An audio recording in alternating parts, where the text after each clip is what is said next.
Hey friends, hope you're all doing well. We're doing okay too, just really tired since we've been working non-stop. We wanted to answer a question many of you ask: how does our publishing process work? Most of our audiobooks are first posted on Patreon as paid content. They stay behind a paywall for a few months. After that, they become free to access on Patreon forever. Then, a few weeks later, we upload them to other platforms like YouTube, Facebook, and Twitter, X. Lately, our community hasn't been growing much, and we could really use your help. Please share our site in your Facebook groups, Discord servers, Reddit threads, Twitter, X, or with any friends who might be interested. Every little bit helps and we really appreciate it. Thanks a lot for being with us and supporting what we do. Chapter 39, Joey Boy. The ship's coating was finally complete. With a deep breath, the vessel plunged beneath the waves, entering the depths of the ocean, its destination, Fishman Island. This island was extraordinary. Located 10,000 meters beneath the sea, it sat under the Red Line, the natural barrier dividing the Grand Line into its first and second halves. For those aiming to venture into the so-called New World, the second half of the Grand Line, there were only two routes. The first route was to cross the Red Line itself, a method facilitated by the world government. Ships would switch vessels along this path, allowing the Navy to deploy reinforcements or retreat swiftly when necessary. The second route was via Fishman Island, where a massive undersea tunnel in the Red Line enabled passage. However, the success rate for reaching Fishman Island was abysmally low, barely 20%, if not less. Although Joey, given his identity, could have opted to cross the Red Line with ease, that wasn't his purpose. His gaze was firmly set on Fishman Island.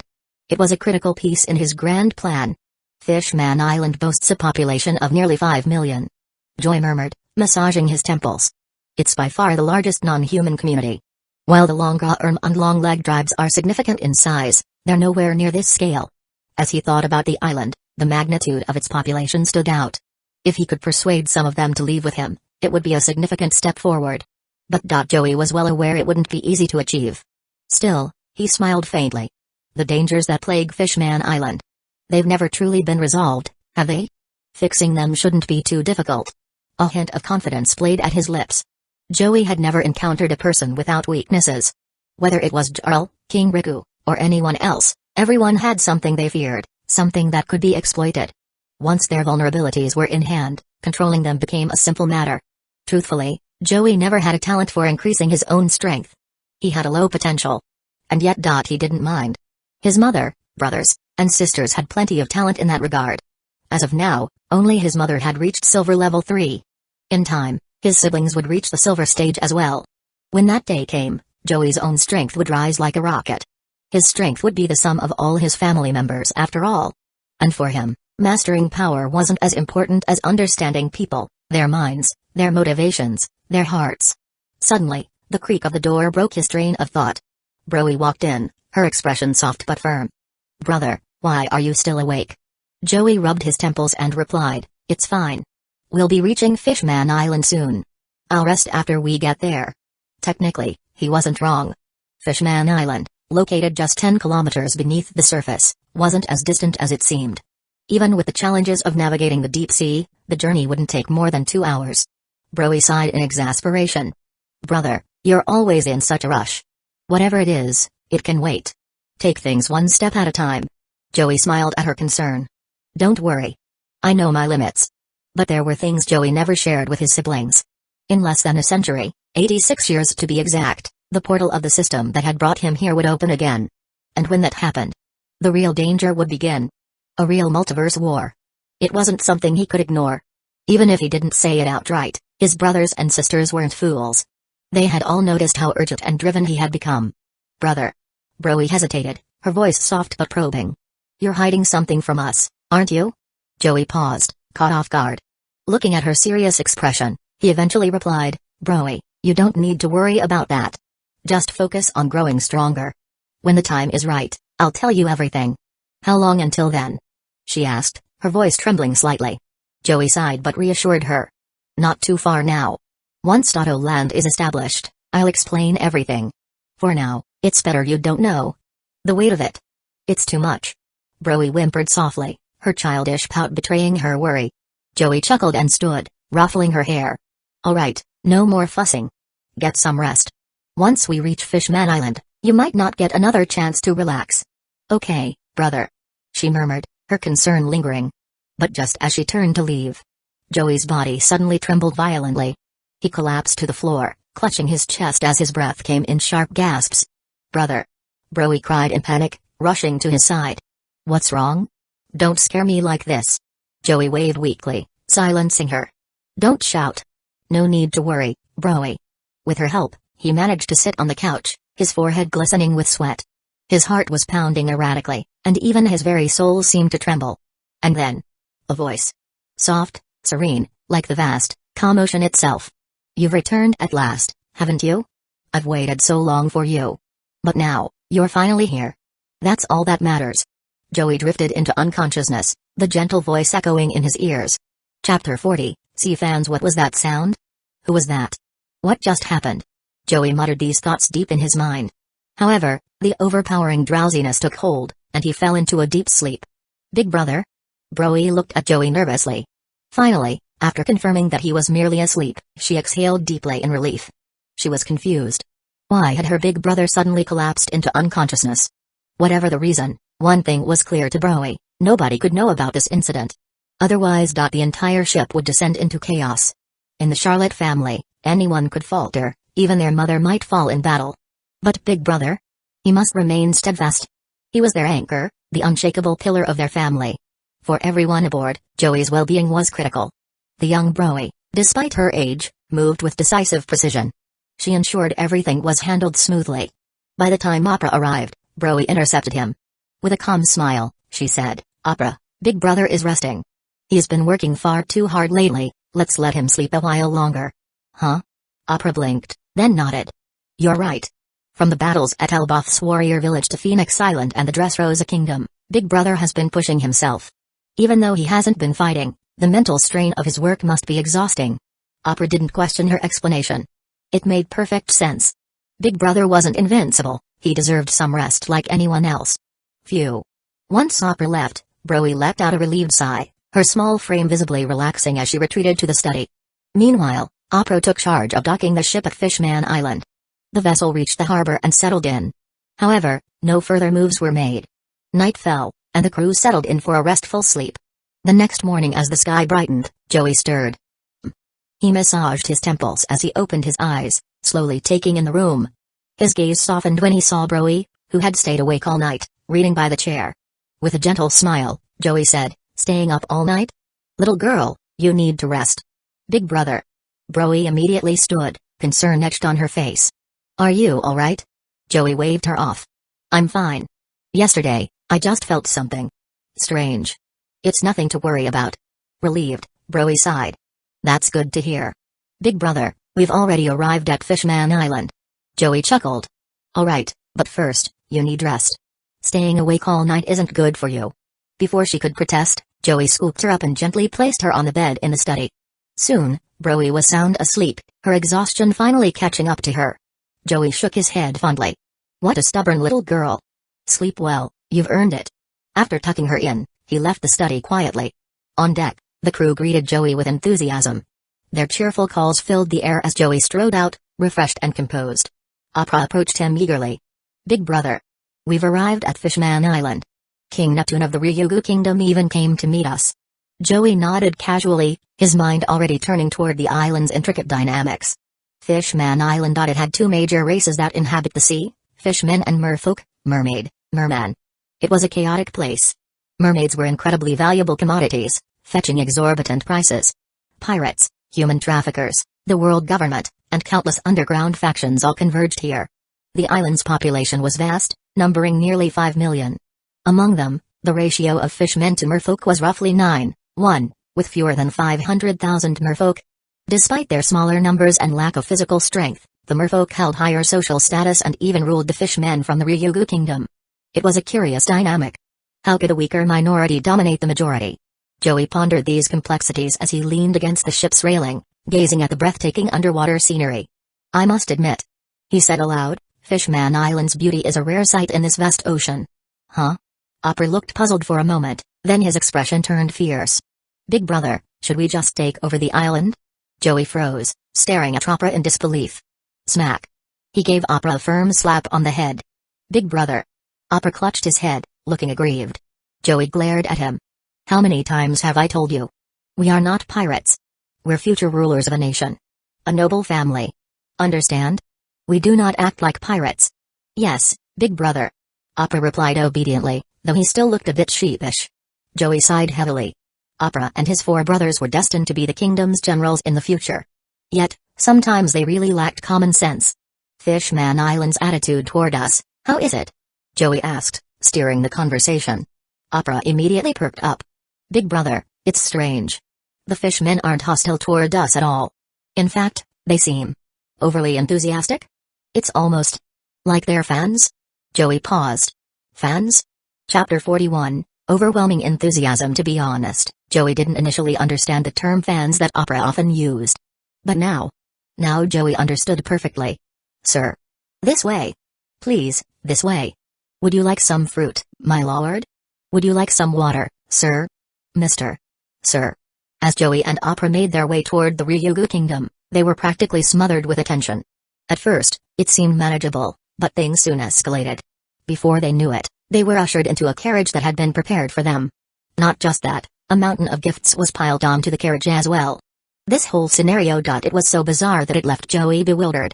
Finally, they arrived at the gates of the royal palace. Stepping off the carriage, Appa let out a long sigh. Big brother, do you get what I mean now? Appa didn't mind spouting insults or slashing at enemies when needed. If someone crossed them, he'd deal with it decisively. But the sheer overwhelming enthusiasm of the fishmen and merfolk people was something else entirely. It was so over the top that even Appa, who usually thrived in chaos, was at a loss. Yeah. Joey stepped down from the carriage, his expression complicated. It's too much. His voice was calm, but deep inside, he felt like he'd pieced together the reason behind all this. Ever since his arrival at Fishman Island, something had been odd. He'd fainted immediately after arriving. And this? Why was that? Why were the fishmen, who were known to harbor resentment toward humans, showing such genuine warmth? This wasn't fake enthusiasm. It came from their very souls, deeply ingrained in their beings, as if it was a natural instinct to treat him with such reverence. I think I'm starting to understand. But still. This is fascinating. Joey mused for a moment before shaking off his thoughts. Let's go, Appa. Got it, big brother. Appa replied quickly, falling in step behind Joey as they entered the palace. The Hyuga palace was luxurious and extravagant beyond words. It wasn't just wealth, it exuded a sense of nobility and grandeur. From the sheer opulence of the surroundings, it was evident that the fishmen were truly wealthy. There was no denying it. In terms of riches, the fishmen were among the wealthiest in the world. Being located in the deep sea, they had access to countless treasures and rare resources.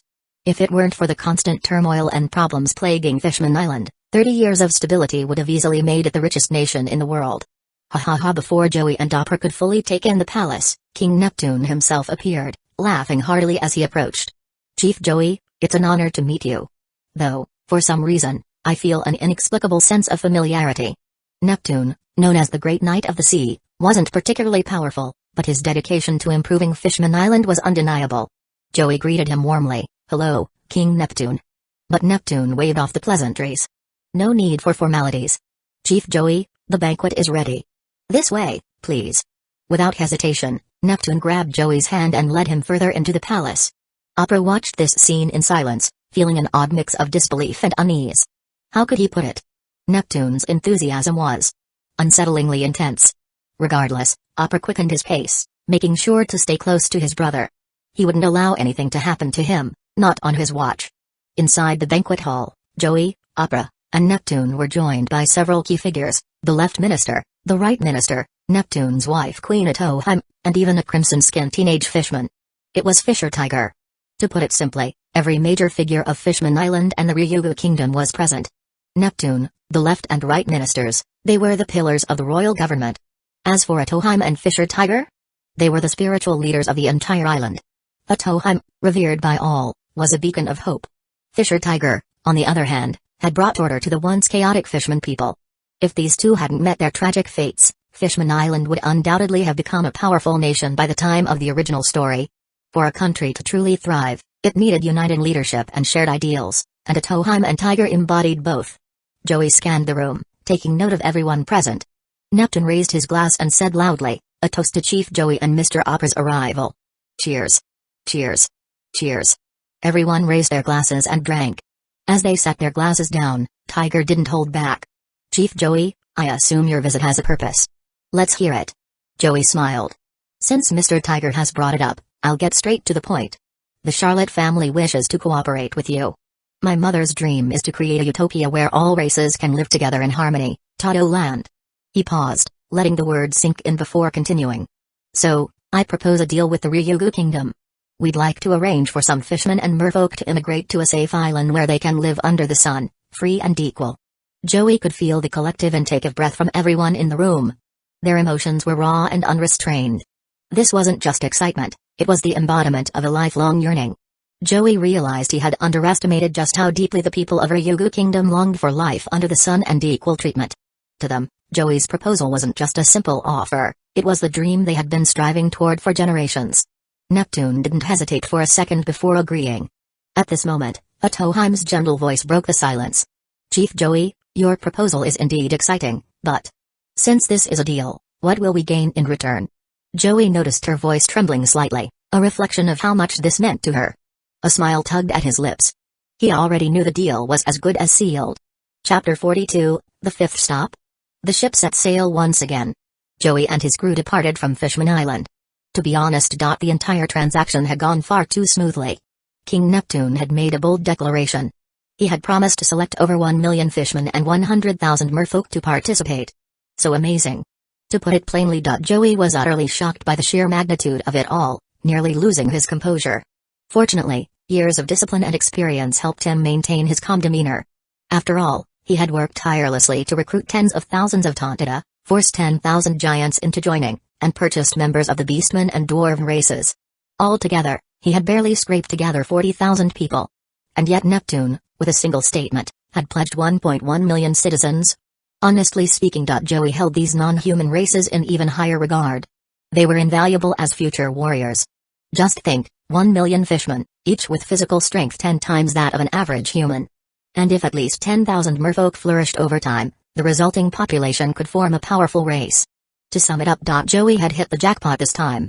Watching the ship sail away, Tiger scratched his head and asked Neptune, Your Majesty, I understand your reasoning, but isn't it a bit much?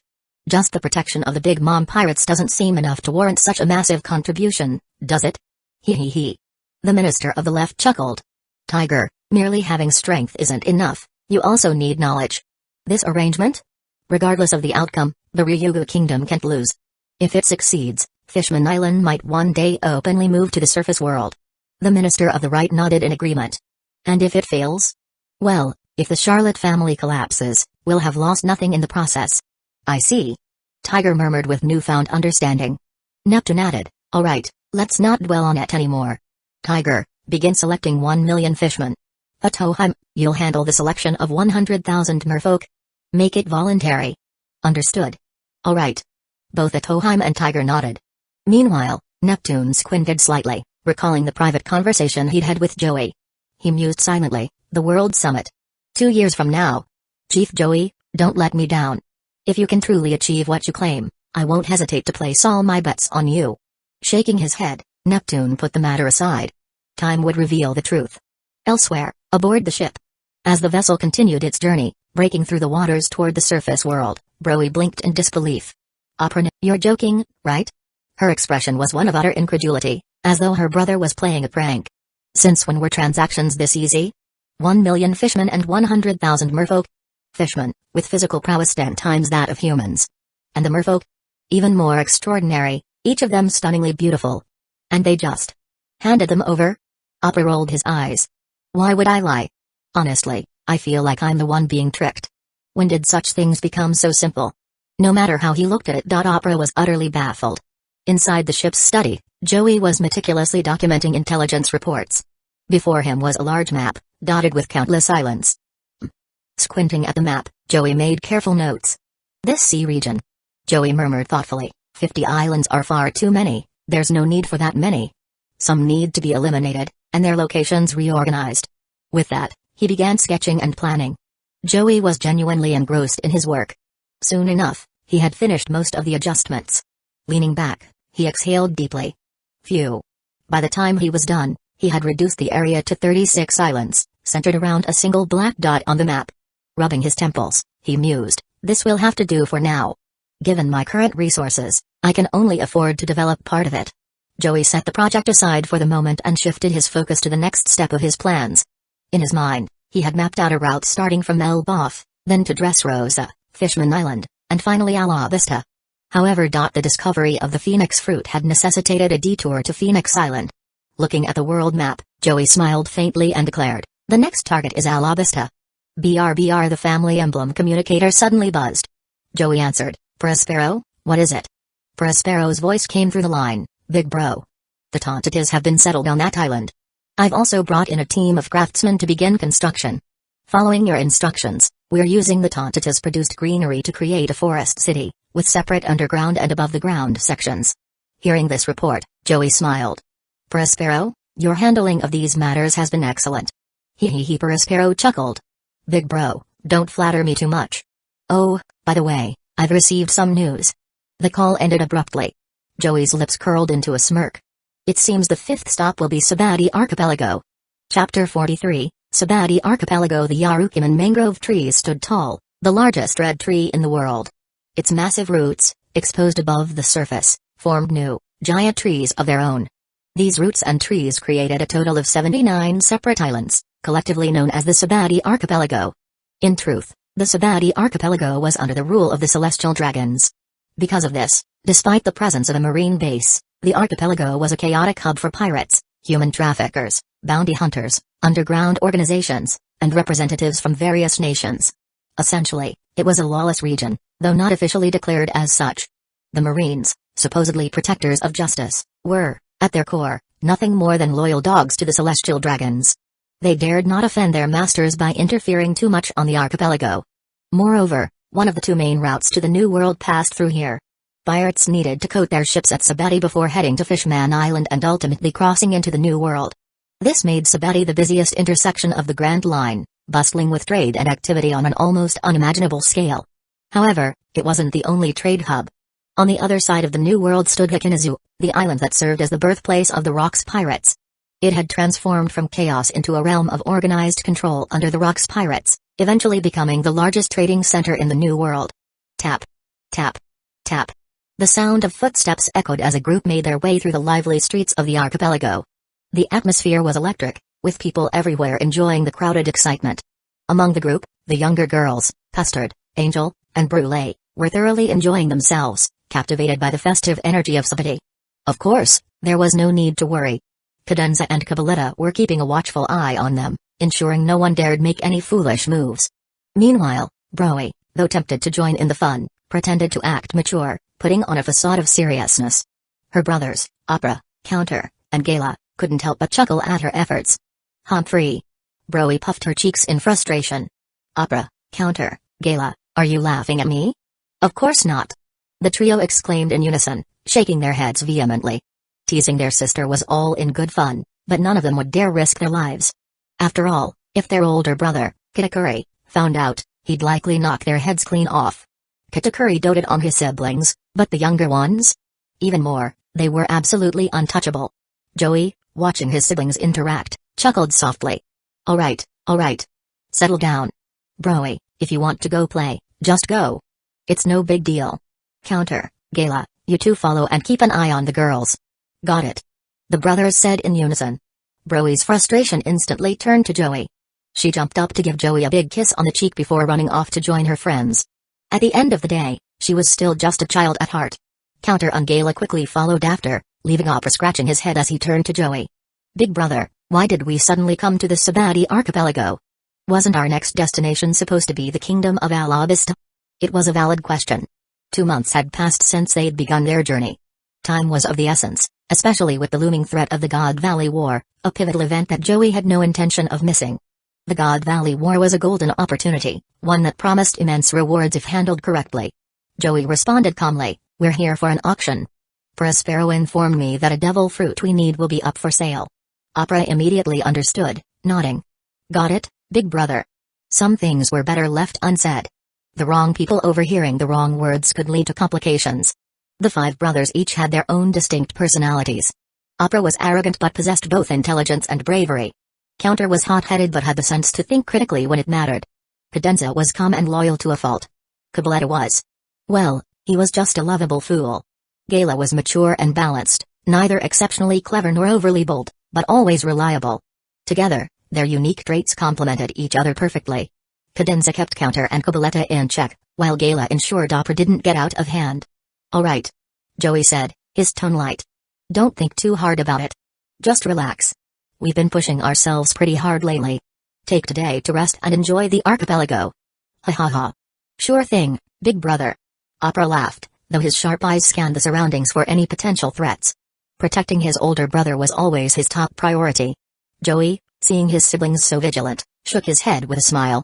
After a day of fun and exploration, the group found themselves in a cozy bar, enjoying fine wine and delicious food. The younger girls were happily indulging in sweets and snacks. Even Ikengakubo Momo had joined the group. Her inclusion had caused quite a stir within the family. In the end, her culinary skills, which she'd passed on to a new generation of students over the last decade, had narrowly saved her from becoming a source of conflict. Otherwise, the dessert-loving Charlotte family would have accepted her. Celestial dragons. Quick. Move aside. Make way. The commotion outside drew everyone's attention. Joey's sharp eyes narrowed as he pondered aloud, "It seems the celestial dragons have arrived." Sure enough, a male celestial dragon soon appeared, strutting arrogantly down the street. "Cadenza," Joey said, his tone calm yet commanding. "How many celestial dragons are on the Sabati archipelago right now?" Cadenza, ever efficient, replied in a low voice, "Big brother, there's only one at the moment. His name is Zwart. He is here to attend tomorrow night's auction." Joey's gaze turned thoughtful as he observed the fading sunlight. A faint smile played on his lips as he murmured, "Ah, yes. A perfect day for doing good deeds." Hearing these words, Opera and the other brothers straightened, their expressions turning serious. They nodded in unison, understanding exactly what their older brother intended. Chapter 44, Killed Celestial Dragon. Drip. Drip. The sound of blood dripping onto the floor echoed eerily, painting a grim picture of the events that had unfolded. Steelbone Kong, one of the 3 admirals of the Navy headquarters, stood frozen. His arms trembled slightly as he surveyed the scene before him. A celestial dragon was killed. This wasn't just a crime, it was a world-shaking incident. Regardless of the era, the celestial dragons, as the self-proclaimed nobility of the world, wielded unimaginable privilege and authority. And yet, here lay one of them, lifeless. Taking a deep breath to calm himself, Kong's expression grew dark. "Seal off the entire estate. Investigate every inch, take stock of all assets, and find survivors, if there are any. Move quickly," he commanded sharply. "Yes, sir." The soldiers sprang into action, scouring the castle for clues. Kong muttered to himself, who could have done this? To dare lay a hand on a celestial dragon. A soldier soon returned with a report, his expression grave. "Admiral Kong, we've completed the sweep. There are no survivors in the entire castle. From the top staff to the CP agents, everyone has been eliminated. Each was killed with a single, precise strike. The weapon used appears to be a blade. None of the valuables in the castle were taken. The assailant's sole objective was clearly to kill the celestial dragon." Kong gritted his teeth, his mind racing. "And what about surveillance footage or recordings from the Dendenmashi network?" "All destroyed," the soldier admitted grimly. "There's no evidence left behind. It's as if the perpetrator vanished into thin air. Apart from the bodies, there's no trace of them anywhere in the castle." Another soldier added, "Sir, based on the thoroughness of the act, the attack was clearly premeditated. The perpetrators planned everything to ensure there were no loose ends." Kong nodded slowly, his expression turning even darker. His initial assumption had been a robbery. After all, the wealth of the celestial dragons could tempt even the most cautious criminals. But this wasn't about greed. This was a targeted assassination. As the reality of the situation set in, Kong barked, "Round up everyone. Detain every suspicious individual or group on the Sabati archipelago. Anyone acting out of line, I want them in custody." "Yes, sir." The soldiers mobilized, beginning their sweep under the cover of the starry night. Kong retreated to his office, poring over the reports in frustration. His thoughts churned until a name came to mind. Charlotte Joey. He narrowed his eyes. The head of the Charlotte family had arrived at the Sabati archipelago earlier that day. And by nightfall, the celestial dragon had been killed. It was no coincidence. Still, this was no ordinary man. Joey's position wasn't one that even the Navy could challenge lightly. Kong realized he had no choice but to confront the man himself. Late evening, Sabati Archipelago. In a traditional room illuminated by warm lamplight, a woman silently poured tea for a calm, composed Joey. He sipped the steaming beverage leisurely, savoring its bitter aroma. Unlike alcohol, which dulled the senses, tea sharpened the mind, something he greatly preferred. The rhythmic sound of hurried footsteps shattered the tranquil atmosphere. The door slid open abruptly, and Steelbone Kong strode in, his gaze sharp and piercing. "Charlotte Joey." Kong began coldly, "The Navy suspects you, Admiral Kong." Joey interrupted with a calm smile, "Choose your words carefully. Are you implying that an admiral can accuse anyone without a need of evidence?" Kong's words froze in his throat. His expression darkened as he observed the man before him. Joey's unflappable demeanor only deepened his suspicions. Zwart, the slain celestial dragon, had almost certainly died by Joey's hand. Kong had no doubt about that. Yet, as Joey had pointed out, there wasn't a shred of evidence to support the claim. If it had been anyone else, Kong would have arrested them on the spot, evidence be damned. After all, Joey's mother and siblings were pirates. But Joey himself was no ordinary pirate. Through the genetic, gene, fruit, Joey's influence reached far beyond his title as head of the Charlotte family. Should anything happen to him, Kong's own position as admiral would be at risk. The Navy's funding could be slashed, and they would face backlash from numerous nations that relied on the Charlotte family's contributions to peacekeeping and trade. Inhaling deeply, Kong's voice was icy but restrained. "Mr. Joey, you seem rather uninterested in the events that transpired tonight." Joey chuckled, setting his teacup down. "Admiral Kong, I've already said, I know nothing about what happened. But if you wish to arrest me, you'd better bring evidence. Otherwise, I doubt you'll hold on to your position much longer." The casual way Joey delivered the veiled threat sent a chill through the room. His smile remained, unperturbed by the fact that he was speaking to an admiral. Behind Kong, the Navy soldiers burned with rage, itching to speak out. But the rear admiral accompanying Kong silenced them with a gesture. They couldn't afford to provoke this man. Kong, suppressing his frustration, forced a smile. "Very well, Mr. Joey. But I'd advise you to be careful. The Sabati Archipelago isn't safe." Joey's smile widened slightly. "I appreciate your concern, Admiral. But I have capable brothers who can ensure the safety of someone as fragile as myself." The unspoken dismissal hung heavy in the air. Recognizing the futility of further conversation, Kong turned on his heel and left. His soldiers followed, their anger barely contained. As the door slid shut, Joey's serene expression remained unchanged. He poured himself another cup of tea and took a slow, deliberate sip. In his mind, his plan had only just begun. Chapter 45, Cat Fruit, Mythical Zone, Sphinx Form. Big Brother. What's going on outside? Who is standing outside like an idiot? Opera, don't be curious. It has nothing to do with us. Our only goal is the auction tonight. Understood, Big Brother. The conversation between Joey and Opera echoed faintly. Standing outside the house, Kong clenched his teeth in frustration. It was clear. Joey had already anticipated his arrival and taken precautions. Monitoring someone like Joey wasn't going to be easy. In such a situation. Trying to catch Joey slipping through a careless word? Ha! Keep dreaming. The Vice Admiral standing beside Kong sighed. "Sir Kong, finding evidence against this man is proving to be exceedingly difficult." Kong took a deep breath, forcing himself to stay composed. "This doesn't surprise me. At just 14 years old, as the head of the Charlotte family, he's managed to establish trade networks spanning the entire world. Sure, he has the hidden support of Charlotte Limlin, but his own abilities are nothing short of remarkable." "Indeed." The Vice Admiral nodded gravely. "From what we can tell, the one responsible for killing the Celestial Dragon is undoubtedly this man. However, we have no solid evidence." Kong interrupted with a bitter smile. "Fine. Pass down the order, frame this on one of the infamous pirates with a bounty exceeding 2 billion Baileys." "Understood." The Vice Admiral left to carry out the order. Kong rubbed his temples, visibly stressed. There was no other choice. Joey's status and influence were undeniable. It was akin to dealing with an underground emperor. Someone like Stussy might be able to covertly eliminate an underground boss, but never openly. Otherwise, the countries that relied on the underground economy would exert immense pressure on the world government. "You took down him today? What about tomorrow? Will it be us?" Some things were just like a fragile paper window. You could operate behind the scenes, but breaking through that thin paper would cause chaos. With no way to implicate Joey directly, Kong had no choice but to seek a scapegoat. In any case, that was the best he could do. The news of the Celestial Dragon's death had already been suppressed. As long as there wasn't widespread panic, the matter could be left for the 5 elders to handle. The day passed swiftly. The 5 opera brothers took the 4 young girls out for some fun, leaving Joey alone at their temporary base. But Joey wasn't concerned in the slightest. After a moment of thought, he opened his communication panel and sent a private message. Charlotte Patriarch, have you made your decision? 3 devil fruits is already a generous offer, Joestar Patriarch, I'm still considering it. But 3 devil fruits is a bit too low, Charlotte Patriarch, take your time. I don't lack the means to secure this power, Joestar Patriarch, Joey smirked at the non-reply. This transaction intrigued him. After all, it was the Joestar family from JoJo's Bizarre Adventure. Still, whether it succeeded or not wasn't a major concern. If it went through, great.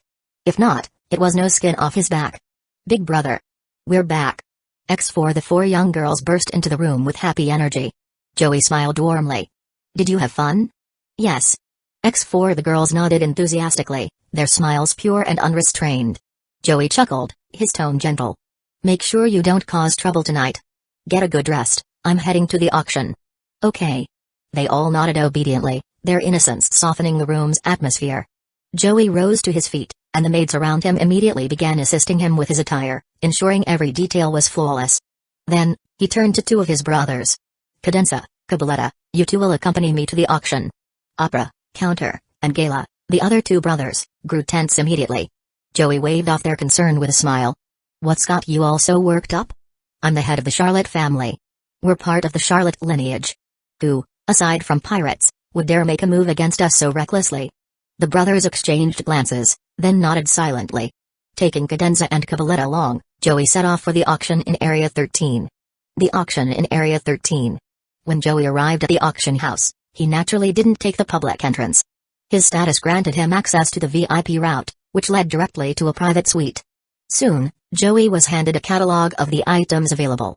With the right price, he could even purchase an item outright before the auction began. Such were the perks of power. Of course, Joey wasn't yet at a level where everything bent to his will. Otherwise, why bother with such elaborate processes? Looking through the catalog, Joey's eyes glinted with interest. Turning to one of the beautiful attendants beside him, he asked with a faint smile, Little miss, the cat fruit, mythical zone, Sphinx form, it starts at 1 billion Baileys. How much do you think I'll need to secure it? The maid froze momentarily, stunned by the question. At that moment, Cabaletta's expression shifted as well. Now, he understood. This was why his big brother had brought him along, and why they had suddenly detoured to the Sabati archipelago. Here lay the perfect devil fruit for him. The maid regained her composure and bowed respectfully. Patriarch Joey, that decision is beyond me. I'll need to consult with our manager. Go ahead. Joey replied with a nod. Yes, sir. The maid left to deliver the message, while other attendants immediately approached, ensuring everything was arranged for Joey's comfort. They even began skillfully massaging him. Big brother. Once they were alone, Cabaletta leaned in excitedly, unable to contain his anticipation. Joey glanced at him and chuckled. Look at you, acting like a kitten eyeing its first bowl of milk. Calm yourself, you impulsive brat. Ha ha ha.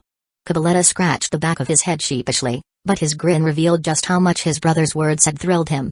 Chapter 46, The Sixth Stop, The Kingdom of Alabasta. Soon, a knock sounded at the door, and the auction house manager stepped inside. Bowing slightly with a polite smile, the manager said, Lord Joey, are you planning to purchase the Sphinx Zone Devil Fruit? Joey smiled and replied, of course. Name your price. If it's reasonable, I'll take it right now. Frankly, I'm not too interested in the other items. The manager chuckled softly. As expected of Lord Joey. Very well, the price will be 5 billion Baileys. On the black market, the Opop fruit goes for that amount, and the rarity of a mythical zone is comparable. Joey nodded without hesitation. That works. Send someone to Whole Cake Island to retrieve the payment. Certainly. The manager clapped his hands, and a guard entered carrying a treasure chest. Placing it before Joey, the guard opened the chest to reveal its contents. Joey glanced at it and then called out, Cabaletta. Cabaletta's grin stretched wide. I'm on it, big brother. He stepped forward and, without the slightest hesitation, began devouring the whole devil fruit. Its infamous, disgusting taste didn't faze him in the slightest. The manager's eye twitched at the sight. What a savage. Watching someone gulp down the disgusting devil fruit as if it were nothing was an experience he wasn't sure how to process. Roar. A deep growl erupted from Cabaletta as the transformation began. His head retained its original human shape but now bore markings reminiscent of ancient Egyptian adornments. His body, however, underwent a dramatic change, growing rapidly until he towered at a height of 5 meters. Thankfully, The room had been specially designed to accommodate such transformations. Cabaletta's body morphed into the shape of a monstrous lion with a powerful, radiant aura. His glowing eyes carried a fierce intensity that sent chills down spines. The same as the Great Sphinx of Giza. Gradually, however, he suppressed his raging energy, calming himself and looked at Joey. He grinned, sharp teeth flashing. "Big brother." Joey smirked. "Cabaletta, don't scare the manager anymore." "Got it, big brother." Cabaletta replied as he shifted back into his human form, rolling his shoulders and stretching his newly enhanced body. Even without fully testing the fruit's abilities, the transformation had already resulted in significant physical improvements. Cabaletta's overall strength skyrocketed from bronze level 3 to bronze level 6 in an instant. Now, all four brothers, Opera, Counter, Gala, and Cabaletta, stood at the same power level. Only Cadenza remained without a devil fruit. However, Joey had already made arrangements for Cadenza. The fruit meant for him had been located in the North Blue. Coincidentally, that was their next destination. Getting what he wanted, Joey said, "It's time for us to leave." The manager bowed respectfully. "Safe travels, Lord Joey." The entire auction process had taken less than 30 minutes, and Joey departed with exactly what he wanted. This was the privilege of power. The next day, the group's ship departed the Sabati archipelago. "Cabaletta," Joey said sternly, "get a proper grasp of your new devil fruit powers. I don't want to see you in battle unable to use even a fraction of your full strength." "Ha ha ha." Cabaletta scratched his head awkwardly, embarrassed but understanding. "Got it, big brother. Don't worry, I'll figure it out." Joey turned to Cadenza and said, "Cadenza, keep an eye on this troublemaker." Cadenza saluted, his expression serious. "Don't worry, big brother. Leave it to me." Satisfied, Joey nodded. Among his 5 younger brothers, Cabaletta was the only one with a short temper and a tendency to slack off. Without proper discipline, he could easily become lazy. After making his arrangements, Joey began to ponder aloud. "The devil fruit for Cadenza is in the North Blue. Based on our intel, it's not far from our next destination. But for now, we need to take care of matters in Alabasta." Cadenza's fruit, like the others, had to be something exceptional. For Joey, it was non-negotiable, it had to be a mythical zone. Yet finding such fruits was no simple task. Some, like the Azure Dragon, Yamata no Orochi, and Phoenix fruits, were known and could be tracked. Others, like the Sphinx fruit, were matters of pure luck. It had taken Joey 10 years of effort just to find suitable fruits for his brothers. As Joey contemplated, Broly approached him. "Big brother, what's on your mind?" Joey shook his head. "Nothing serious. I was just thinking about Cadenza's fruit." Broly chuckled. "Big brother, I'm sure Cadenza isn't in a hurry." "I know that," Joey said with a smile, "but as his older brother, it's my responsibility to prepare everything for him. Once we handle the situation in Alabasta, we'll set course for the North Blue." Broly tilted her head in thought. "Alabasta, huh?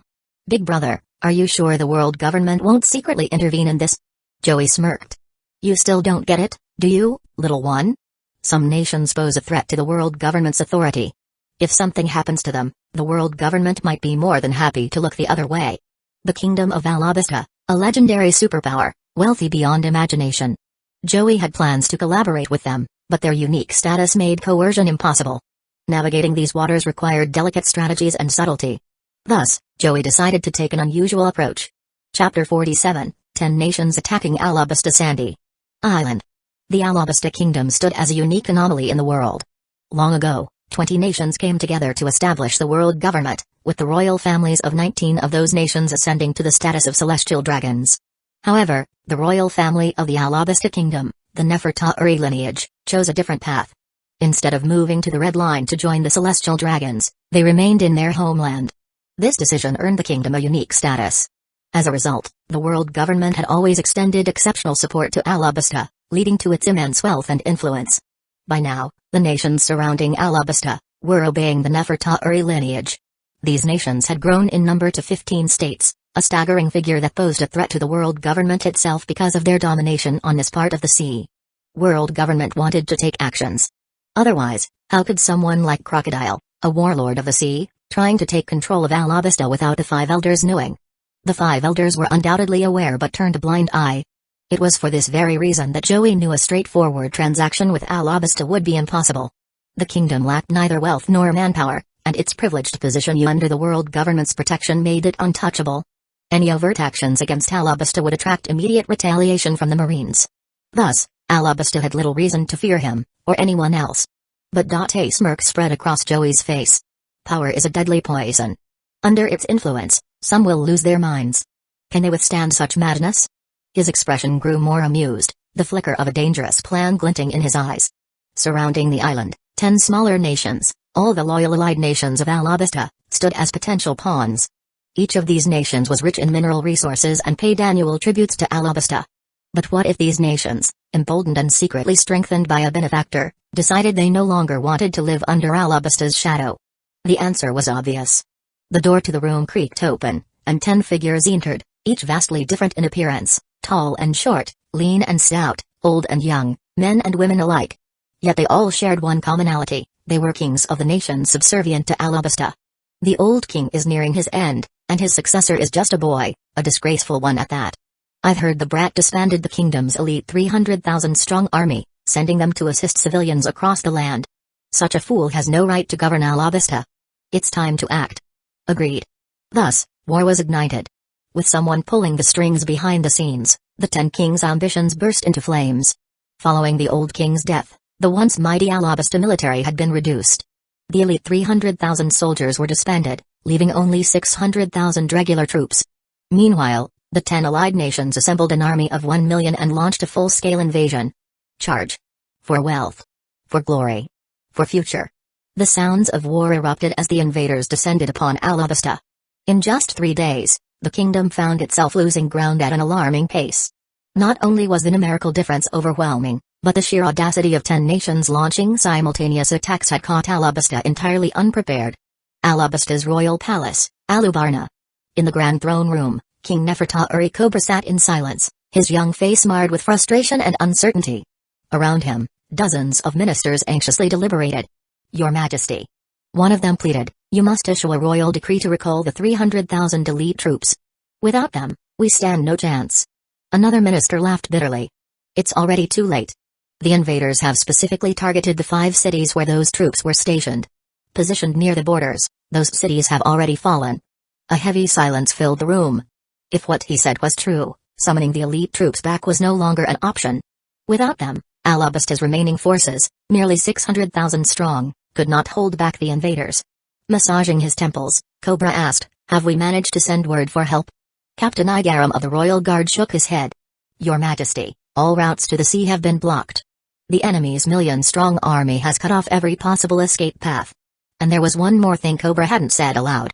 Even the help requests from Den Mushi lines weren't getting any response. The world government had no intention of intervening in a situation like this. As long as the conflict didn't develop openly, they'd look the other way, unwilling to help. After all, the 5 elders wouldn't allow Alabasta to be completely destroyed.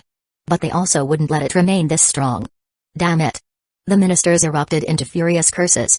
They were elite players in the dirty game of politics and could easily see through the situation. The world government had effectively abandoned them. Ha! Cobra sighed heavily.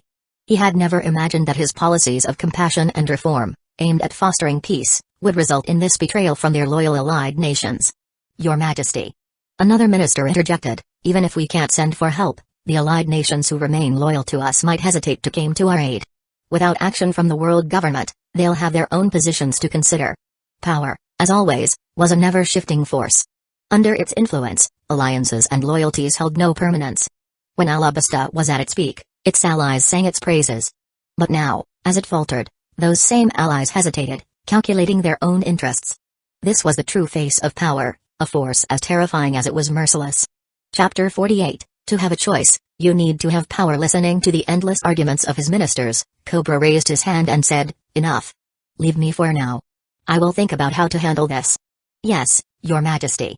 The ministers exchanged uneasy glances, but in the end, they obeyed and exited the room.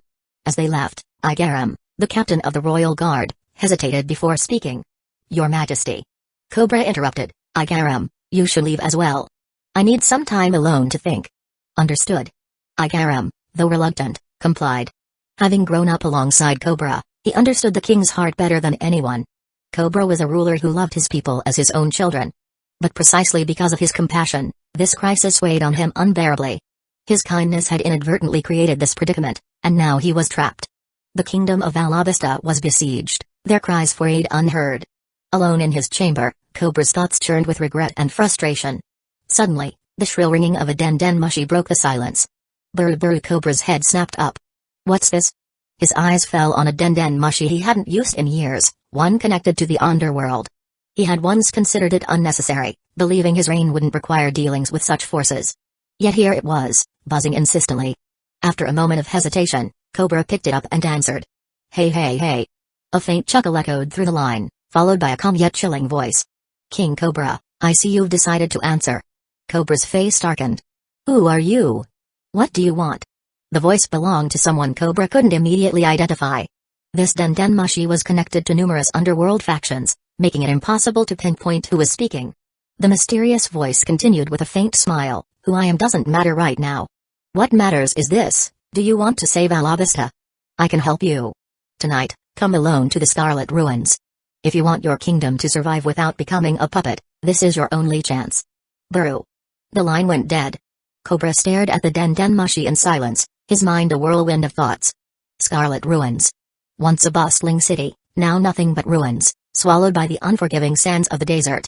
It lay west of Alubarna, the capital, abandoned long ago. Meanwhile, at the ruins, a figure stood amidst the crumbling buildings. Joey, hands clasped behind his back, gazed out at the desolate landscape. Behind him, Broly asked cautiously, Big brother, are you certain Cobra will come? Joey replied warmly, Broly, whether a king is benevolent or ambitious, do you think they'd willingly let their kingdom become a puppet? Broly nodded slowly, beginning to understand. Such was the nature of humanity. Joey smirked, toying with a deck of cards in his hand. Cobra. Don't disappoint me. Nearby, Cabaletta manipulated the sands, honing his devil fruit abilities. The powers of mythical zone fruits were uniquely complex. For instance, the azure dragon fruit could breathe fire, summon fierce winds, unleash thunderous roars, and even generate flame clouds. The phoenix fruit, in contrast, was simpler, granting near mortality by rendering attacks ineffective, though its widespread usage drained stamina significantly. The Yamato no Orochi fruit allowed for regeneration akin to resurrection. Unless all 8 heads were severed at once, the user could recover indefinitely. Then there was the Sphinx fruit. Its abilities were peculiar, it could control sand but not create it, a limitation that was frustrating at times. Joey observed Cabaletta's training thoughtfully, musing to himself, if I can acquire the sand fruit model, sand human devil fruit, it would perfectly complement Cabaletta's abilities. Lost in his thoughts, Joey waited. As the night deepened and the ruins grew colder, the sound of hurried footsteps echoed through the silence. Huff. Huff.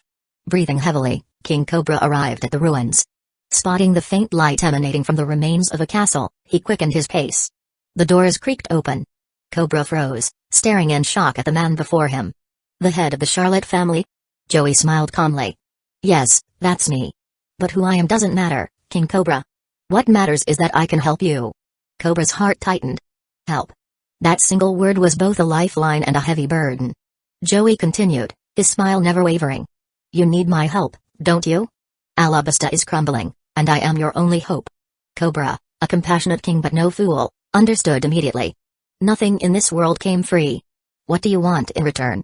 Cobra asked warily, his voice steady despite the turmoil within. Joey's eyes gleamed. What I want is simple. Alabasta's decision-making council has 15 nations, with 5 currently watching from the sidelines. If Alabasta survives this crisis, they'll remain loyal to you. Cobra's frown deepened. And? What is it you truly want? Joey's tone turned firm. 2 years from now, I will establish Tato Land, a kingdom of many nations. Your role will be to ensure that Alabasta and 15 other nations approve Tato Land's membership in the world government as a decision-making nation. Additionally, Tato Land will not pay the heavenly tribute. Impossible. Cobra blurted without hesitation. Hey hey hey. Joey chuckled darkly. King Cobra, do you truly believe you have the luxury of refusing? Or the time to debate? You have 3 minutes to decide. You should know that to have a choice, you need to have power. Chapter 49, The Berserkorks. The Kingdom of Dressrosa. King Riku. With 11 allied nations under his rule, they together form 12 decision-making nations. The Kingdom of Alabasta. King Cobra. With 15 allied nations under his command, they collectively form 16 decision-making nations. Altogether, the total number of decision-making nations reached 28. And with the Hyuga kingdom participating in the reverie, the number increased to 29. In other words, as long as Cobra agreed, everything would fall perfectly into place. Cobra looked deeply at Joey, his expression pained, but eventually, he nodded with difficulty. I agree. Joey replied in a calm, light tone, King Cobra, you've made a very good choice. Cobra exhaled heavily, his gaze still locked on Joey. This 14-year-old boy exuded an overwhelming pressure, one that was far beyond ordinary comprehension. It wasn't a joke. Cobra's mind swirled with countless thoughts, yet he knew one thing: while he had agreed, this was far from over. Nothing would simply end here. Shaking his head to clear his thoughts, Cobra's voice steadied. In 2 years, at the next World Conference, I will support your proposal. Joey nodded in satisfaction. Good. With that, Joey tossed a card towards Cobra. Thud. Cobra caught it instinctively. On the card was a depiction of a monstrous, 3-meter-tall creature with towering, muscular frames, razor-sharp fangs, and ominous green skin. Its eyes gleamed crimson, while its body was armored in thick plate mail and wielded massive axes. It was scary. If these creatures were real, they would be an utterly terrifying force on the battlefield. Joey explained softly, crush this card, and you'll gain command of 100,000 berserk-orcs. Oh, and one more thing. He paused and smiled. The berserk-orcs remain constantly in a state of madness, but this here, Joey tossed another small object, which resembled a wireless earpiece, toward Cobra. Cobra caught it, unsure of what to say. This whole situation felt surreal. Too fantastical. Too unbelievable. Joey elaborated, once the card is activated, you'll have an army of 100,000 berserk-orcs at your disposal. While I won't promise they can fight 1 against 100, defeating 20, 30, or even 40 enemies each is completely within reason. They'll sweep your troubles away effortlessly. Cobra, however, wasn't fully convinced and asked warily, how do I know you're not deceiving me? Joey shook his head and replied with a faint smile, King Cobra, do I look like I need to deceive you? Of course, I haven't given you full control. There are 11 total controllers, 1 master controller, which I hold, and 10 subordinate controllers. But don't worry, once the World Conference ends in 2 years, everything will be yours. In that moment, Cobra understood. The Berserk-orc army wasn't just meant to resolve his current troubles, it was also a chain to bind him. If he dared to disobey, the consequences would be obvious. Oh, by the way, Joey added with a mischievous smile, don't issue suicidal commands, such as ordering them to self-destruct. Only the master controller can give such an order. If you try to do it through a subordinate controller, well, the berserk-orcs will turn against you. Joey stood up with a grin, his tone bright and casual. That concludes our deal, King Cobra. I wish us a happy partnership. Now then, it's time for me to leave. Roar. A thunderous roar echoed as Opera transformed into an enormous azure dragon. With one graceful leap, Joey, Broly, and Cabaletta landed atop Opera's head. In the blink of an eye, the dragon soared into the sky, riding on clouds, and vanished into the horizon. Ha! Cobra sighed as he looked down at the 2 items in his hands. He muttered bitterly, it seems I've been thoroughly outmaneuvered. If I'm not mistaken, the rebellion of those 10 allied nations was orchestrated by the Charlotte family behind the scenes. Cobra wasn't a fool. The situation seemed far too convenient. This was undoubtedly a drama meticulously scripted and directed by Joey himself. Yet Cobra had no choice but to play along. Otherwise the outcome would be far worse. This kind of ploy was as transparent as daylight, but against such open strategies, there was little that could be done. He could only endure. Cobra let out a long, weary sigh before returning to the royal palace. By now, the sky had brightened. Igaram. Cobra called. Igaram hurried over, his voice anxious. Your Majesty. You, Cobra cut him off with a wave of his hand, it's nothing. Summon all the ministers. I've found a solution to end this war. Yes. Though surprised, Igaram quickly complied, bowing respectfully before hurrying off. Cobra glanced once more at the card in his hand, his heart heavy with silence. Roar. Roar. The deafening roars and furious bellows echoed across the battlefield as the 100,000 berserk-orcs split into 10 divisions, each targeting a rebellious nation. Even when faced with enemy armies 10 times their size, 10,000 against 100,000, the odds didn't matter. The physical prowess of a berserk-orc was 20 times that of a regular human. For these specially enhanced berserk-orcs, their strength approached 30 times that of an ordinary man. On top of that, conventional weapons couldn't even pierce their heavy armor. Even if one managed to inflict injuries, the berserk-orc's rapid regeneration rendered it meaningless. Although the total force numbered only 100,000, they swept through enemy forces of over 1,000,000 as if they were nothing. It was simply too fast. In just 10 days, the war ended. The 10 rebellious nations were utterly destroyed, their cities razed to the ground by Cobra's decisive wrath. And the cost? A mere 3,000 berserk-orcs were heavily injured. Not a single one died. And as long as they didn't die outright, Their monstrous regeneration ensured they would recover fully. The war ended as swiftly as it began. But for Cobra. This was only the beginning of another nightmare. Chapter 50, The Last Stop, Germa Kingdom, Charlotte Patriarch. It's indeed a decent weapon, but its use is limited to low-level battles. Shadow Moon Patriarch, Charlotte Patriarch, this weapon. That's about all it can do. After all, it's only worth 100 family coins, Charlotte Patriarch, true. If possible, I'd prefer to buy 10,000 real orcs, Shadow Moon Patriarch. If the Charlotte Patriarch wants to make such a purchase, the price would be at least 20 devil fruits. Their conversation ended there. Joey thought to himself, 20 devil fruits. That's an enormous amount. Though to be fair, it's worth every bit of it. Berserker orcs. Don't assume these are real orcs. In reality, these creatures are magically created beings locked in a constant berserk state, with no potential for further development. As the conversation between Joey and the Shadow Moon Patriarch implied, these berserker orcs are simply low-grade weapons. Both the Skeleton Legion and the berserker orcs are priced at 100 family coins each. This means their essence is not very different. While the berserker orcs might seem terrifying, don't forget that the Skeleton Legion is immortal if you don't have a specific countermeasure. The difference between the two is negligible. On the other hand, purchasing real orcs would be a completely different story. Orcs possess terrifying potential. If properly trained, they might even have the capability to slay gods. Typically, orcs have a baseline potential of level 9 silver, with golden level potential appearing occasionally. These are common traits. Shaking his head, Joey decided not to dwell on the matter further. He shifted his focus to the present and asked, Broey, where are we now?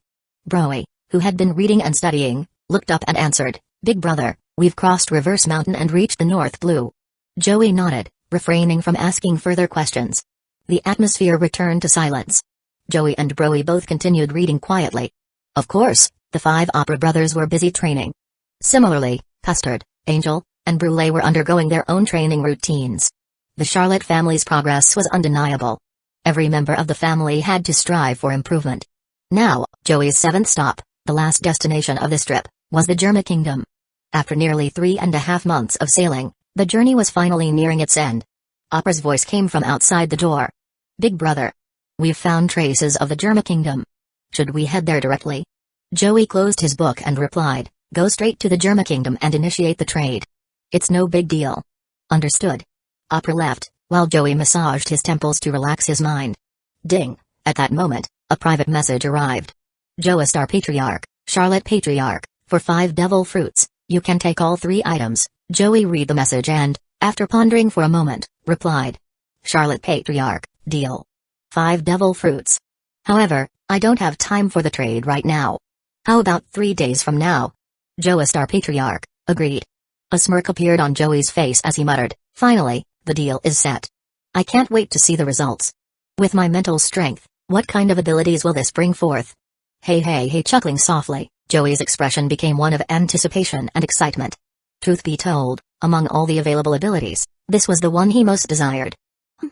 Broey asked adorably, Big brother? What's the matter? Joey shook his head. It's nothing. It's nothing.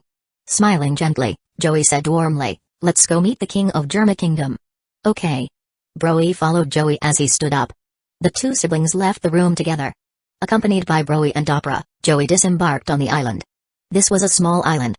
Looking closely, the island had been transformed into a full-scale military base. Germa Kingdom. Germa 66. Vinsmoke family.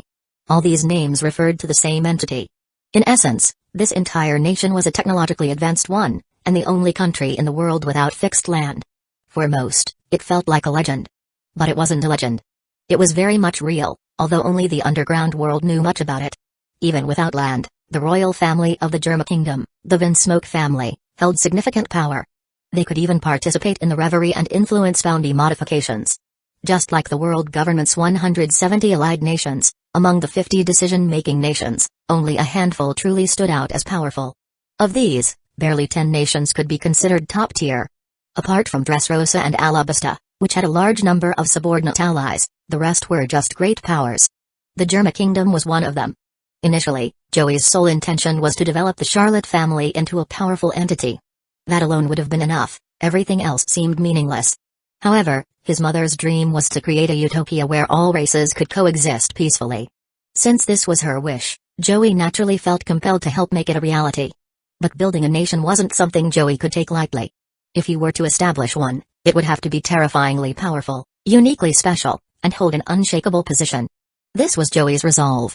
To him, the items he traded, valued at a mere 200 family coins or 20 achievement points, weren't anything particularly valuable. They hardly mattered. Moreover, with the idea of building a nation now firmly in mind, Joey's ambitions had grown even more grandiose. Chapter 51, The Easy Deal Ambition. Purpose. Power. Charlotte Joey. This man's character is remarkably twisted. He enjoys going with the flow. Yet, at the same time, when forced to act, he pursues perfection. To some people, the idea is simple: do you really need the world government's approval to build a nation? If you ask him, he'll be blunt: absolutely not.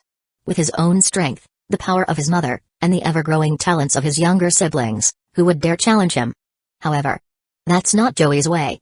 It's not in his nature. If he's going to do something, it must be done to the extreme.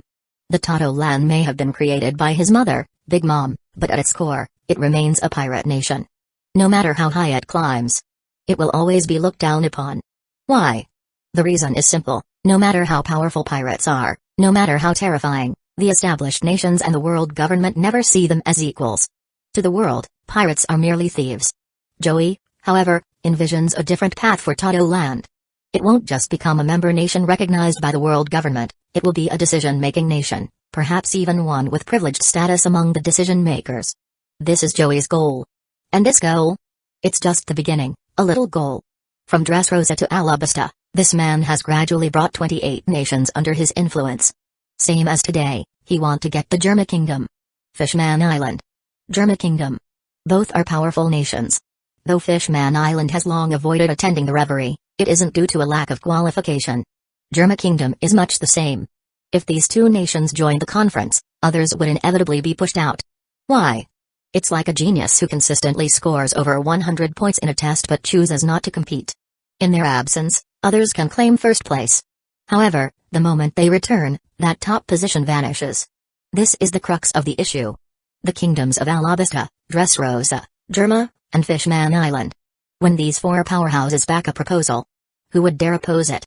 Even if someone wanted to, they'd have to consider the consequences, potentially resulting in 50 nations agreeing to the proposal.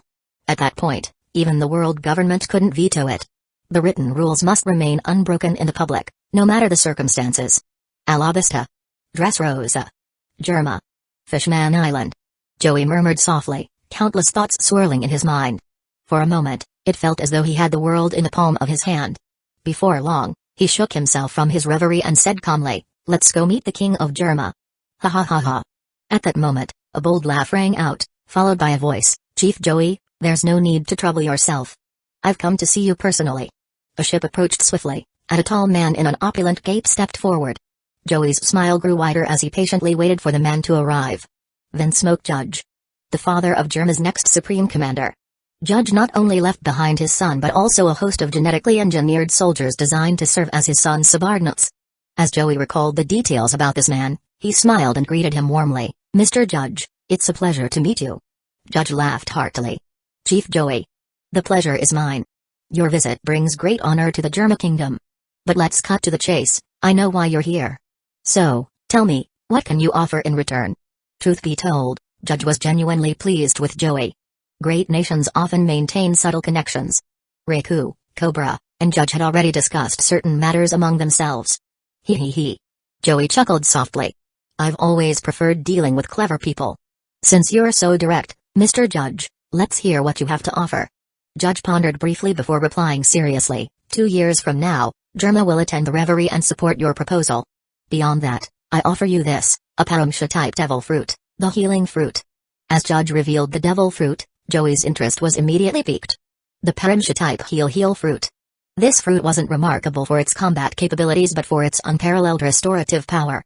It was essentially a team-wide healer, a massive boon for any battle. Joey, who had a borderline obsessive interest in collecting devil fruits, couldn't help but be intrigued. In his collection, he only valued mythical zone fruits, the powerful Logias, and high-tier Paramsha fruits.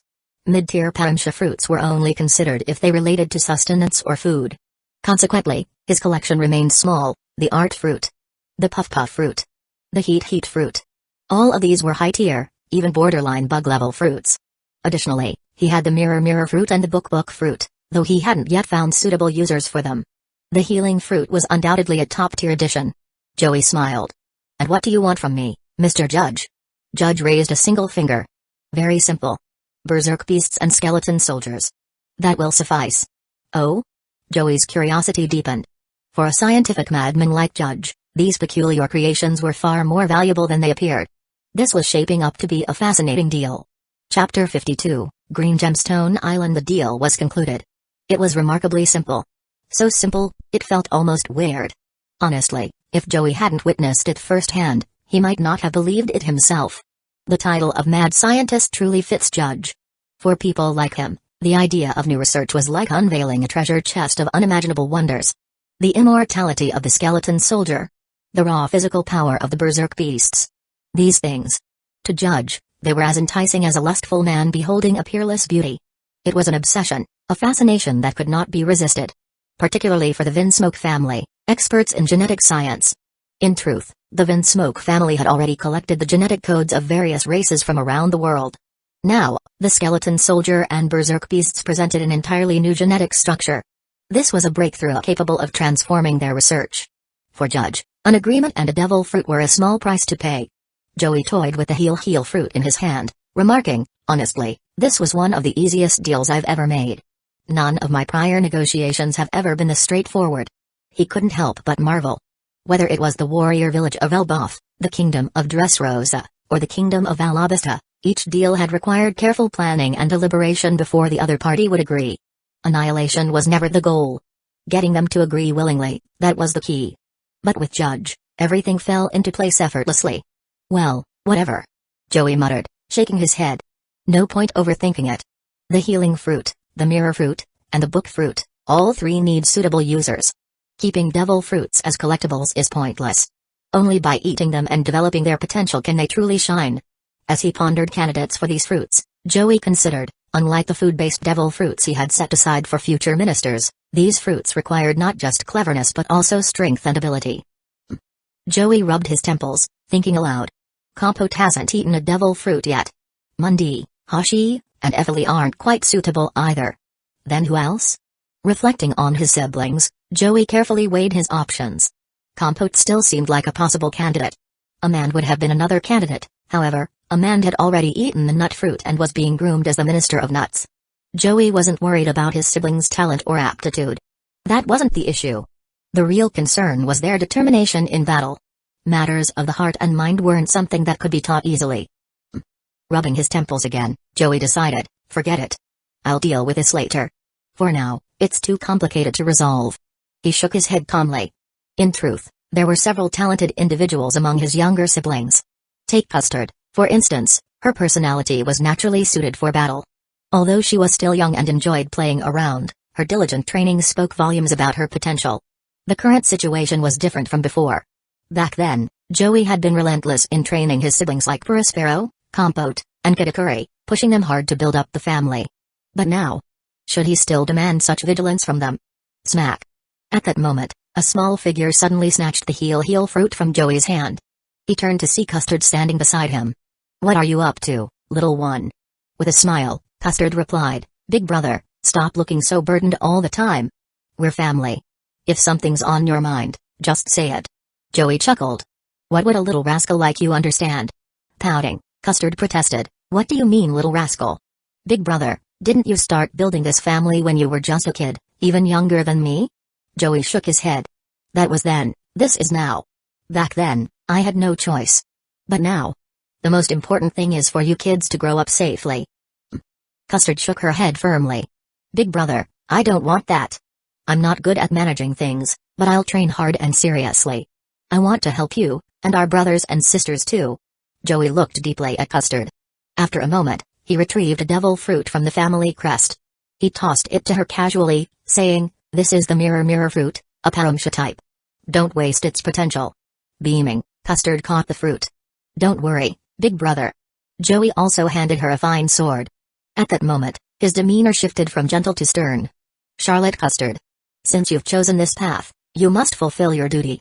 This blade, thou, is your weapon and represents your pledge." "Yes." Custard took the sword, her eyes filled with resolve. Without hesitation, she bit into the devil fruit, eating it in its entirety. Watching her, Joey's expression softened again. You kids. Always so eager to grow and learn. Shaking his head, he said no more. Custard and Broey, both were determined to help their family. How could he not be proud of such hard-working little sisters? Of course, he was. At that moment, the door creaked open, and Broey entered, her expression startled as she saw Custard. Sister Custard? He. Custard giggled playfully. Broey smiled gently and nodded. Congratulations, Sister Custard. Big brother, we've arrived at Green Gemstone Island. The 8th stop, Green Gemstone Island. They were about to return home, but there was something on this island they needed to get before returning. Chapter 53, Dragon Fruit. The Green Gemstone Island was a peculiar land in the North Blue. Its climate was bizarre, split into numerous distinct zones. These strange zones had given rise to a bounty of precious gemstones, the most famous being Green Gemstone, the island's namesake. But beyond the gems, the island was a paradise for lizards. Countless species thrived here, making it their home. As the ship docked, Joey stepped off onto the island. A member of the local mafia greeted him respectfully, bowing low. Young master. The entirety of Green Gemstone Island is under our control. However, we have yet to locate the devil fruit. Reports suggest it was last seen here. With a sharp motion, the mafia man dropped to one knee. This is our failure. Please punish us. Joey waved dismissively, his voice calm yet commanding. You've wasted time, energy, and resources. By all rights, I should punish you. But since you haven't completely failed, until this island is overturned and searched thoroughly, I'll withhold judgment. Ordinarily, Joey wasn't one to punish his subordinates unnecessarily. Instilling fear was a crude and simplistic method of control. True leaders didn't need to wield fear like a club, their power lay in a balance of respect and awe with a little fear. Only when these qualities coexisted could true control over subordinates be maintained. Understood. The mafia man replied, lowering his head further in submission. Good. Joey continued coolly. Now, overturn every inch of this island if you must. Even if it costs us all the green gemstone here, it doesn't matter. Yes, sir. The mafia man quickly departed, rallying others to begin the search. As he left, Joey's sharp gaze followed him. Green gemstone, a rare and highly valuable gem, brought in nearly 10 billion Baileys annually for the Charlotte family. But that kind of wealth meant little to Joey. What mattered was the devil fruit rumored to be here. Standing beside him, Cadenza scratched his head awkwardly. Big brother, isn't this a bit extreme? Even if we don't find the devil fruit, enough. Joey interrupted firmly. His tone softened as he continued. Cadenza, after the establishment of Todo Land, we'll need generals. Kitakuri and Cracker can serve as our pirates, but you five will be the military leaders of Todo Land. Do you understand? There's no room for weakness. Cadenza fell silent. Joey's logic was irrefutable. A strong leader could always acquire wealth, power was the cornerstone of everything. Remember this. Joey said, his tone instructive yet commanding. The most important things in this world are as follows. First, money. Anything that can be bought with money is not a problem. Second, authority. Solving problems through power is the ideal approach. But most crucial of all is strength. With enough strength, you can have everything. His siblings nodded obediently, absorbing his words. Of course, Joey didn't explicitly say what he truly believed. Strength alone wasn't enough. Without a foundation, without roots, any power gained would be fleeting. The ideal balance lay in possessing strength, authority, and wealth at the same time. While Green Gemstone provided substantial income annually, it wasn't worth holding on to at the cost of failing to secure a mythical zone devil fruit. The gem deposits could be destroyed if necessary. Explosions soon echoed across the island. Boom. Boom. As Joey's orders were carried out, the once quiet island was engulfed in chaos. Green gemstone mines were blasted apart, one after another. Reports began streaming in. Zone A, nothing. Zone B, nothing. Zone C, nothing. The island had 18 zones in total, with vast deposits of green gemstone estimated to last 30 years. Even so, Joey showed no hesitation in sacrificing it all. 3 years earlier, the Charlotte family had paid a steep price to claim this island. Now, Joey was destroying it without a second thought. Wait. A voice shouted urgently. Something's wrong in Zone F. Stop. Cease operations immediately. Everyone froze. Workers and mafiosos alike abandoned their tasks and gathered near Zone F, tension hanging thick in the air. If the island was completely destroyed without finding the devil fruit, it would be a massive failure. Young master. Another mafia member rushed over, his voice anxious. Young master. Zone F has shown unusual activity, but we can't proceed further. Based on faint glimmers of light, it might be the devil fruit, but... Joey's eyes narrowed as he interrupted, his voice calm but commanding. Cadenza, this is your devil fruit. Handle it yourself. With a determined nod, Cadenza replied, understood, big brother. The mafia man respectfully gestured. This way, Master Cadenza. As they headed deeper into the island, Joey remained behind, deep in thought. Whether this succeeds or not remains to be seen. He murmured. But if the fruit isn't here, finding another mythical zone won't be easy. He rubbed his temples, the weight of countless considerations pressing on him. Replacing a mythical zone devil fruit was no small task. Most importantly, this was a mythical zone. The Sphinx fruit, which had taken 10 years to locate, was purely a stroke of luck. If this turned out to be another false lead, the losses would be immeasurable. However, if the reports were accurate, this devil fruit was no ordinary mythical zone, it was one of immense power, dragon fruit, mythical zone, winged dragon form. If genuine, the fruit's value would far exceed 50 billion Baileys in measurable benefits alone, to say nothing of its immeasurable potential. A mythical zone of such caliber could change everything. Chapter 54, A True Pastry 5 Generals. Crack. Emerald green veins of a green gemstone split apart as they were carefully peeled away, tossed aside with little regard. Cadenza stood at the center, wielding a long silver spear tipped with dragon design, the silver dragon spear. He handled the delicate task with extreme precision. Thankfully, Cadenza had exceptional control over his strength. Had it been someone else? The task might have devolved into a chaotic bombardment, leaving the devil fruit completely destroyed. And that would have been nothing short of a disaster. Exhaling deeply, Cadenza finally took a step back. After a grueling 30 minutes of effort, the devil fruit was finally unearthed. He held it in his hand, inspecting the mysterious fruit with a frown. Is this really the one? Shaking his head, he muttered, forget it. I'll let Big Brother confirm it. With the fruit in tow, he hurried back toward the others. Meanwhile, Joey was giving orders. Sort through the destroyed green gemstone stones. Use whatever can still be salvaged, and abandon the rest. Focus on extracting other valuable minerals. Understood. The mafia underlings promptly dispersed to handle the arrangements. Cadenza soon returned, holding the fruit aloft. Big brother, is this the one? Joey glanced at it, his sharp eyes scanning the fruit. That's it. Fantastic. Smiles broke across everyone's faces. After all, so much had been invested into this operation. If they'd still failed to locate the devil fruit, it would have been a catastrophic blow. Now that they'd found it, their efforts had finally paid off. A subtle smirk spread across Joey's lips as he watched Cadenza devour the fruit in one swift bite. Murmuring to himself, he reflected, finally, all the 5 devil fruits. After more than a decade of effort, they've all been secured. This trip has already fulfilled its primary goal.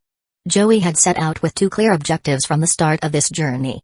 Objective 1, gather devil fruits for his 5 younger brothers. The Charlotte family had already established clear divisions within its hierarchy, the future ministers, led by Amand. The elite officers, led by Katakuri.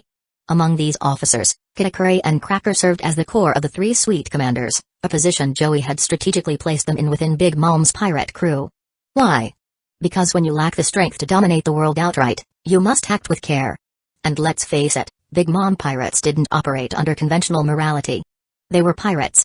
Beyond these elites, there was the second tier of officers, comprising Prospero, Compote, Daifuku, Oven, and Custard. This group represented all-around talents, capable of both managing operations and holding their own in battle. Finally, there were the Pastry 5 Generals, led by Opera. This particular group had been cultivated by Joey as the future face of Todo Land. While Katakuri served as the face of Big Mom's pirate operations, the Pastry 5 Generals would represent Todo Land's sovereignty as a nation. Objective 2, finalize the arrangements for upcoming deals. These deals would secure the Charlotte family's rightful position during the Reverie 2 years from now. Roar. A sudden roar cut through Joey's thoughts. All eyes turned toward Cadenza, whose body began to contort. Cadenza's transformation was grotesque yet awe-inspiring. His neck elongated unnaturally, resembling the curve of a snake, but with distinct reptilian features. His skin became coated in shimmering green scales, his hands and feet morphing into razor-sharp claws. 2 demonic dragon horns jutted from his head, while leathery green wings sprouted from his back, bat-like, but uniquely distinct. Roar. Cadenza let out an ear-shattering howl, his aura surging wildly. At that moment, his power surged to rival that of his brothers. In fact, his newfound strength slightly exceeded theirs but still the same tier. Over the past few months, Opera had reached bronze level 7. Counter Ungala had reached bronze level 6. Cabaletta, because of his brute-like tendencies, had advanced to bronze level 7 through sheer effort.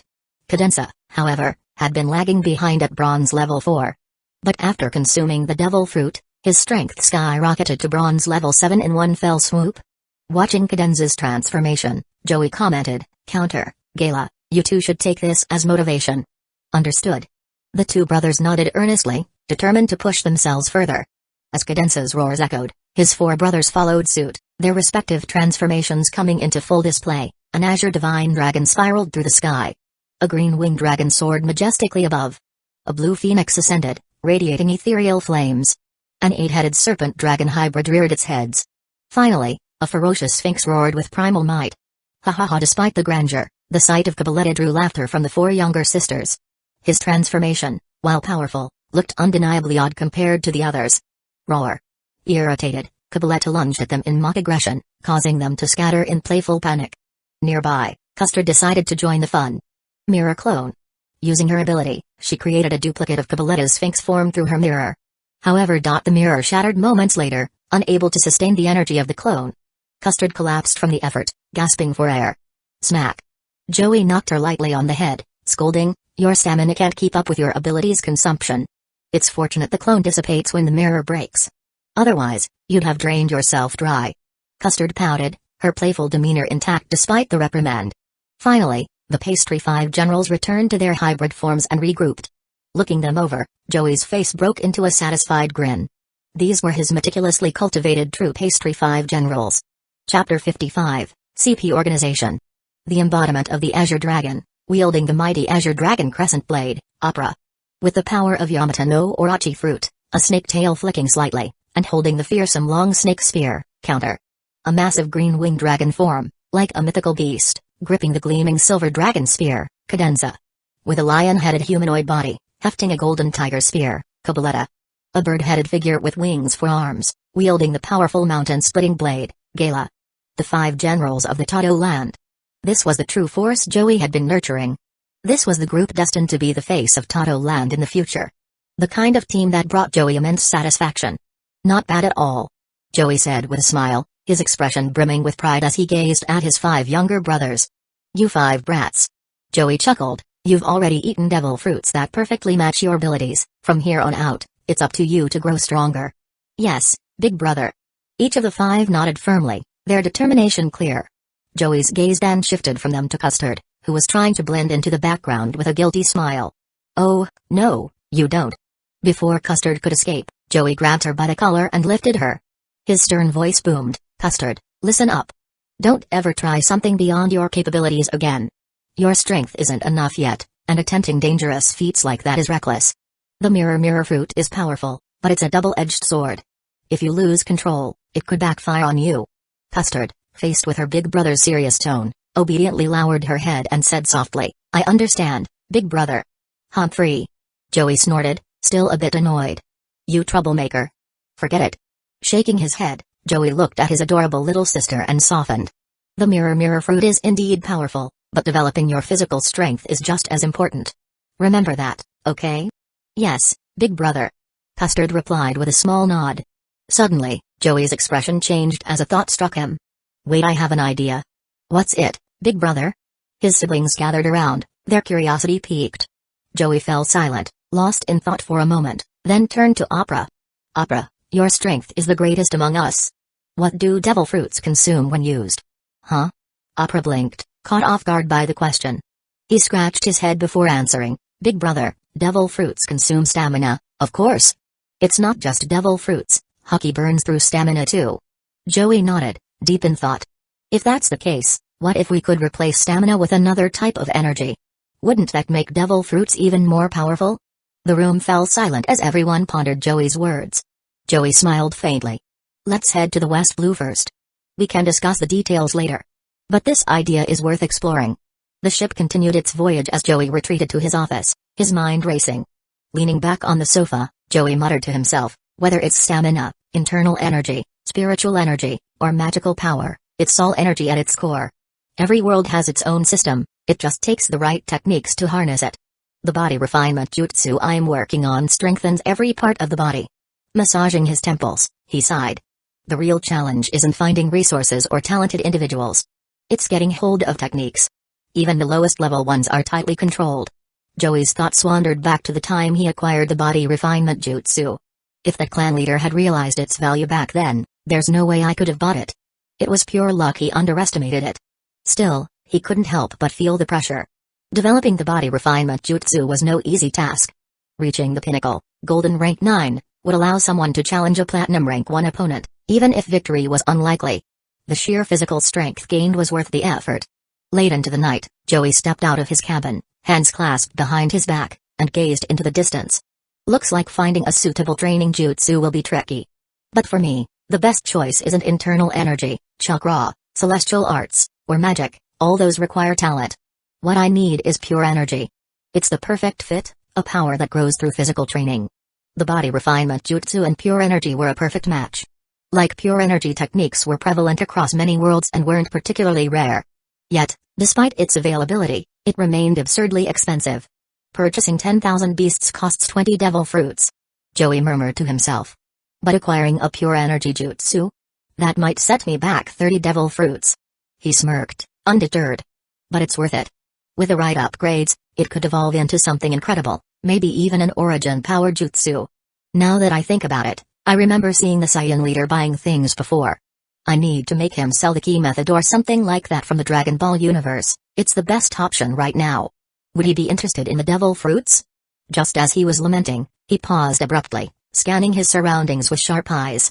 His lips curled into a smirk. CP organization, huh? I expected you to move faster. Took your sweet time showing up. Chapter 56, The Power of the Five Generals. Swish. Swish. Swish. Shadows flickered, appearing out of nowhere. The surrounding mobsters immediately reacted, shouting, "We're under attack! We're under attack!" At that moment, Joey's calm voice cut through the commotion, steady and commanding, "Calm down and step back. These opponents are out of your league." Understood. Though the mobsters were loyal to their boss and wouldn't abandon him, they obeyed his command, retreating a few steps while staying alert. Guns raised, they aimed squarely at the 8 figures in the center of the room. The 8 intruders were varied in appearance, yet all shared a cold, emotionless demeanor. Each wore a sharp black suit and maintained a chilling silence, their eyes locked on Joey. "Hands in his pockets," Joey said nonchalantly, "judging by your outfits, you must be CP9 agents." "Makes sense. CP1 through CP8 are intelligence operatives, while CP0 serves as the Celestial Dragon's personal bodyguards. No way they'd show up here." Joey's casual tone conveyed no surprise. It was clear the world government didn't want to involve the Marines. In this scenario, the 5 elders sending CP9 was a logical move. But could CP9 handle Joey? That was a different question entirely. Without wasting a word, the 8 CP9 agents launched their attack. Tempest Kick. In perfect unison, all 8 leaped into the air and delivered powerful air/kicks. Tempest Kick, one of the 6 powers, in which the users start by kicking at very high speeds and strength, which results in a sharp compressed blade of wind that can slice through objects and greatly damage a human body. The display was impressive, but among the 6 powers, Finger Pistol, Moonwalk, Tempest Kick, Instant Transmission, and Iron Body, the techniques were easy to master once you grasped the principles, assuming comparable strength. The only true advanced skill was paper art, requiring deep mastery. As the 8 agents' combined attack bore down on him, Joey remained calm, a faint smile on his face. "Humphrey." A cold snort echoed. An arrogant voice rang out, "You fools! Who gave you the guts to attack my big brother?" Crackle. In an instant, all 8 attacks were blocked. At the same time, roar. 2 voices rang out as Counter and Cabaletta charged in, weapons drawn. 8 thrusts. Counter was the first to strike. His spear moved at blinding speed, infused with armament hockey. The spear seemed to transform into a scary snake's head, joined by 7 other hockey-infused snake heads, creating a fearsome 8-headed assault. Desert hell. Cabaletta's approach was simpler yet no less devastating. From seemingly nowhere, a torrent of sand materialized. Whoosh! Shimmering yellow sand whirled around him, forming roaring lions infused with armament hockey. The family crest's power granted a 20 square meter storage space. Cabaletta had emptied it of everything except weapons and filled it with sand. It wasn't an infinite supply, but it was enough. Unlike the sand fruit's power, Cabaletta couldn't create sand, but his rare ability allowed for unparalleled control. Clang! Clang! 6 of the 8 CP9 agents split off to intercept the attacks. The remaining 2 leaped into the air. Penetrating finger pistol. Sharp tempest kick. Both unleashed enhanced versions of their 6 powers, their attacks fiercer and more precise. Gale appeared, effortlessly blocking the attacks. His injuries healed instantly as he grinned. What do you think you're doing to my big brother? Tell me. How do you want to die? His eyes glowed with a terrifying light. Gale's aura was overwhelming. His hands, resembling blue flames, wielded a weapon also engulfed in those inextinguishable flames. The 2 CP9 agents hesitated, their faces paling. Clang. Clang. With Gale's arrival, the 3 brothers now fully held back CP9's assault. But suddenly, bang. Bang. 2 faint gunshots broke the air, barely audible. For snipers with extraordinary observation hockey and compressed armament hockey, their bullets are nearly impossible to dodge. But this time, their target was someone equally terrifying. Swish. A spear met the bullets midair. Cadenza, wielding his glaive-like spear, swatted both bullets aside with ease. Ha! With a smirk, Cadenza hovered in the air in his half-beast form. As expected, there's someone hiding in the distance. Judging by the position and aura. It's over there. Whoosh! With a powerful flap of his wings, Cadenza soared toward the sniper's location. Will Cadenza be okay? Opera wondered, standing guard by Joey's side with his Azure Dragon Crescent blade in hand. Considering Cadenza's caution, if he acted on his own, the risk must be low. Satisfied, Opera refocused on his duty, protecting Joey. Everyone in the family knew their big brother was strong. But as the head of the family, it wouldn't do for him to fight personally. Found you. Dragon's breath. Cadenza unleashed a scorching blast, engulfing the distant figure. Meanwhile, back at the main battlefield, the fight had ended. Counter, Cabaletta, and Gala had dealt with all 8 CP9 agents. Opera casually finished them off with a blaze of fire, reducing them to ashes. This was Joey's teaching, never leave an enemy a chance to retaliate. Chapter 57, Getting the Stand Arrows. JoJo's Bizarre Adventure. Mission failed. Fish fruit, mythical zone type, Azure Dragon form. Snake fruit, mythical zone type, Yamata no Orochi form. Dragon fruit, mythical zone type, Giant Dragon form. Cat fruit, mythical zone type, Sphinx form. Bird fruit, mythical zone type, Phoenix form. And an individual suspected of being able to store and summon devil fruits, capable of producing a massive amount of sand out of nowhere. In the shadows, a pair of sharp eyes observed the aftermath. These men, dressed in white suits and wearing masks, belonged to CP0. CP0, the most elite unit within the Cypher Pol organization, often referred to as the strongest shield of the celestial dragons. Their presence alone signified the weight of the situation. The 5 elders clearly took Joey and the Charlotte family very seriously. This wasn't just about the death of a celestial dragon. It was about the alarming growth of the Charlotte family, rapid, ruthless, and overwhelming. This is all the intel we've gathered so far. One CP0 member reported. Withdraw. The CP0 operatives began their silent retreat. They had collected what they came for. Sending CP9 alone to kill Joey? That was never realistic. If it were that simple, the Charlotte family would have been crushed long ago. This operation was less about elimination and more about measuring the opponent's strength. Even without factoring in Linlin, Kitakuri, and others, the Charlotte family already had its monstrous 5 pastry generals. What's your evaluation of their strength? One CP0 member asked. 5 mythical zones. Their physical resilience is extraordinary. In terms of power? Above Marine Headquarters Vice Admirals. They're as strong as elite Vice Admirals but not at the level of Admiral candidates. CP0 continued its report. The world government had its own classification system for strength, which ignored the weak entirely. Rankings moved as follows: Vice Admiral Headquarters Vice Admiral Elite Vice Admiral Admiral Candidate then. Admiral has many levels. In terms of comparison, an Admiral candidate ranked as Bronze Level 9. About to become an Admiral was Silver Level 1. Admirals themselves began at Silver Level 2. Charlotte Linlin, however, was already Silver Level 3, standing as one of the top-tier Admirals. Still, nothing was absolute, as talent and devil fruits could change everything in an instant. Gather all intel on the Charlotte family. Do not act recklessly for now. CP0's leader ordered. Investigate the origins of their gene fruit, skeleton army, and berserk beasts. Yes, sir. The Den call ended, and the CP0 members faded into the shadows. The gene fruit was of particular interest. Without fully understanding its origins, taking action against the Charlotte family was too risky. This fruit's influence was expanding rapidly as Joey continued his journey. If, in 2 years, Joey could gain the support of over 40 nations, even the 5 elders would be unable to ignore him. They might even have to publicly support him to maintain the world government's image. Failure to do so could fracture the alliance of affiliated nations. For now, gathering intel was key. Know your enemy, as they say. On the Charlotte family's side, Joey turned to his 5 brothers with a satisfied grin. You 5 brats are finally stepping up. Now you're starting to look like real leaders. Ihahaha, the brothers chuckled and scratched their heads, delighted by their eldest brother's praise. Joey smirked. Alright, quit the goofy grins. You've done well, but there's more work ahead. Keep training and improving yourselves. The family, the country, our future rests on your shoulders. Don't think you can slack off and leave everything to me, got it? The brothers froze, faces awkward. Slack off? Not a chance. They all vividly remembered their younger days when Joey would ruthlessly punish them during training, saying they weren't working hard enough. Still, they all remembered how their brother had helped them deeply, especially Opera, who was once timid and soft-spoken. Joey had helped him grow. Now, Opera wasn't just confident, he bordered on arrogant. Each of the 5 brothers had flaws in their personalities. But that's what made them human. Imperfections were inevitable. Together, their contrasting traits balanced out, creating a perfectly imperfect team. Joey nodded in approval. You all handled the situation well. Your individual issues? We'll address them in time.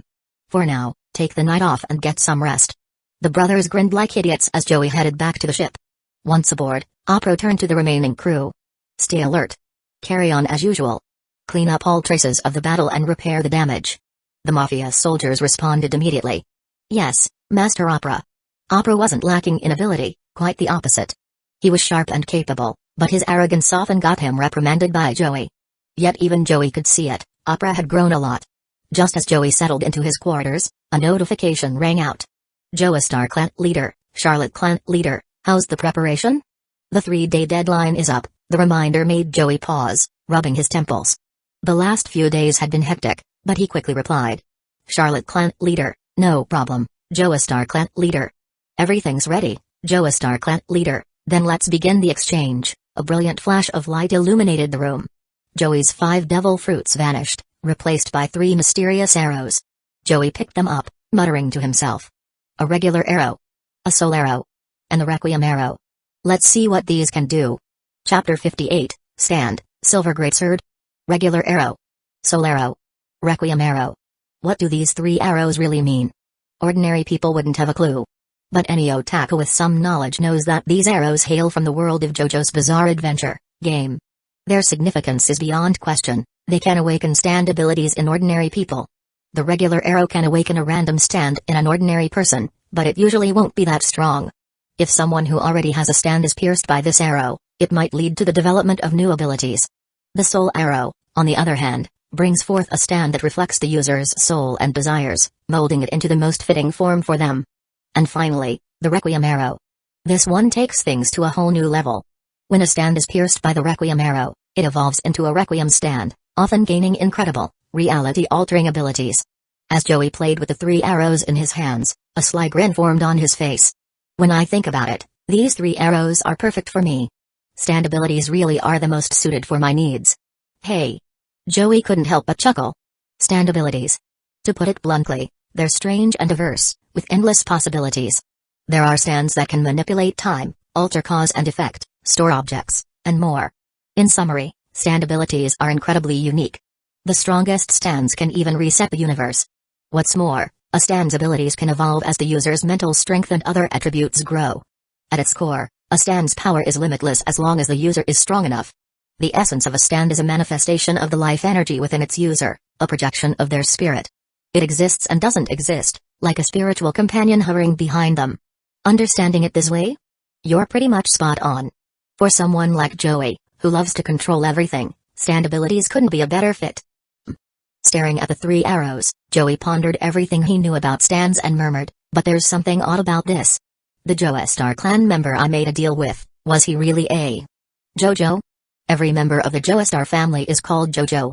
Joey had no idea who he had dealt with even if he really was one. The reason was simple. Dio. That guy took over a Joestar's body, so technically, he could also be considered a Joestar family leader. Forget it. Shaking his head, Joey dismissed the thought. It doesn't matter to me. What's important now is awakening my stand. Joey stared at the 3 arrows again, falling into silence.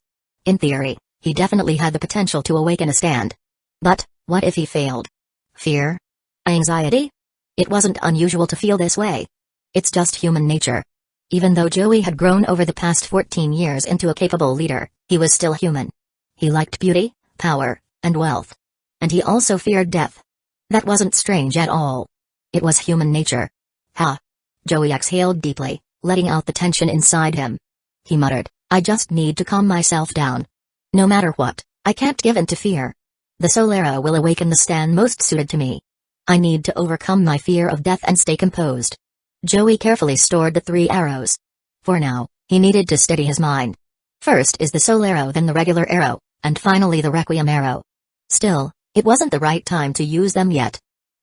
Massaging his temples, Joey decided to rest. Next, he would focus on calming his spirit and regaining his peace of mind.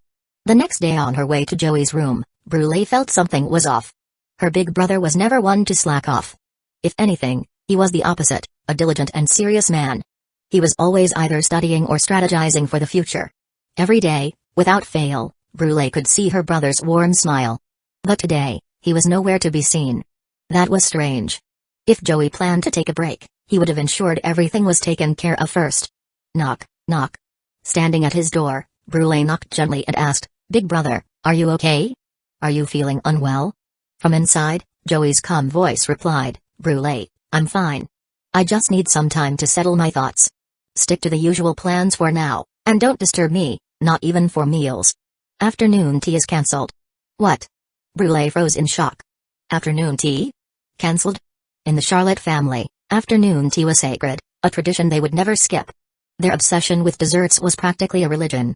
Yet Joey was cancelling it? How could she not be stunned? Still, Joey had spoken. Brûlé left obediently, though she was filled with confusion. As Brûlé exited the cabin, Opera approached her, frowning. Brûlé, where's Big Brother? Brûlé, still dazed, looked up. Opera? Opera's brow furrowed further. Is Big Brother okay? Brûlé hesitated, nodded, then shook her head before explaining everything that had just happened. For a moment, Opera was silent, lost in thought. This was strange, even for their big brother. What was going on? Later, Opera gathered everyone together. After hearing what Brûlé had to say, Custard and Angel started clamoring to see Joey. No way. Brûlé immediately refused. Big brother clearly said not to disturb him, not even for afternoon tea. He must be dealing with something important. What if we interrupt him? That's... Everyone hesitated. Despite their concern, Joey's orders were absolute. Disobeying him? They'd rather die. Just then, Akangakubo Momo emerged, her expression curious. The head cancelled afternoon tea? It was clear she had overheard the conversation. As the head chef, Momo rarely prepared desserts outside of afternoon tea. After all, who could eat sweets all day? The crew turned to Opera for guidance. As Joey's second-in-command right now, as Katakuri and others weren't here with them on the ship, he was now the one calling the shots. Feeling the weight of their gazes, Opera was momentarily flustered but quickly regained his composure. After a moment's thought, Opera declared, stick to the course. We're heading to the West Blue as planned. Big Brother's orders are absolute. Even if we don't understand, we trust him completely. At that, everyone fell silent. Then, one by one, they nodded firmly. Yes. They didn't need to question him. They just needed to trust him. Momo, watching quietly, murmured, the loyalty of the Charlotte family is remarkable. Joey, just what kind of person are you? This wasn't about contracts or obligations. It was about Joey's unique charisma, a power that bound his family to him, no matter how outrageous or reckless his decisions seemed. Shaking her head, Momo decided to stop overthinking it. There were desserts to prepare. After all, in the Charlotte family, afternoon tea was no trivial matter. Phew. Joey sat in his room, exhaling deeply. He spoke calmly to himself, all right. Time to let my mind settle completely, like meditating. Gradually, Joey emptied his thoughts, letting his mind and spirit become completely tranquil. 5 days passed in a flash.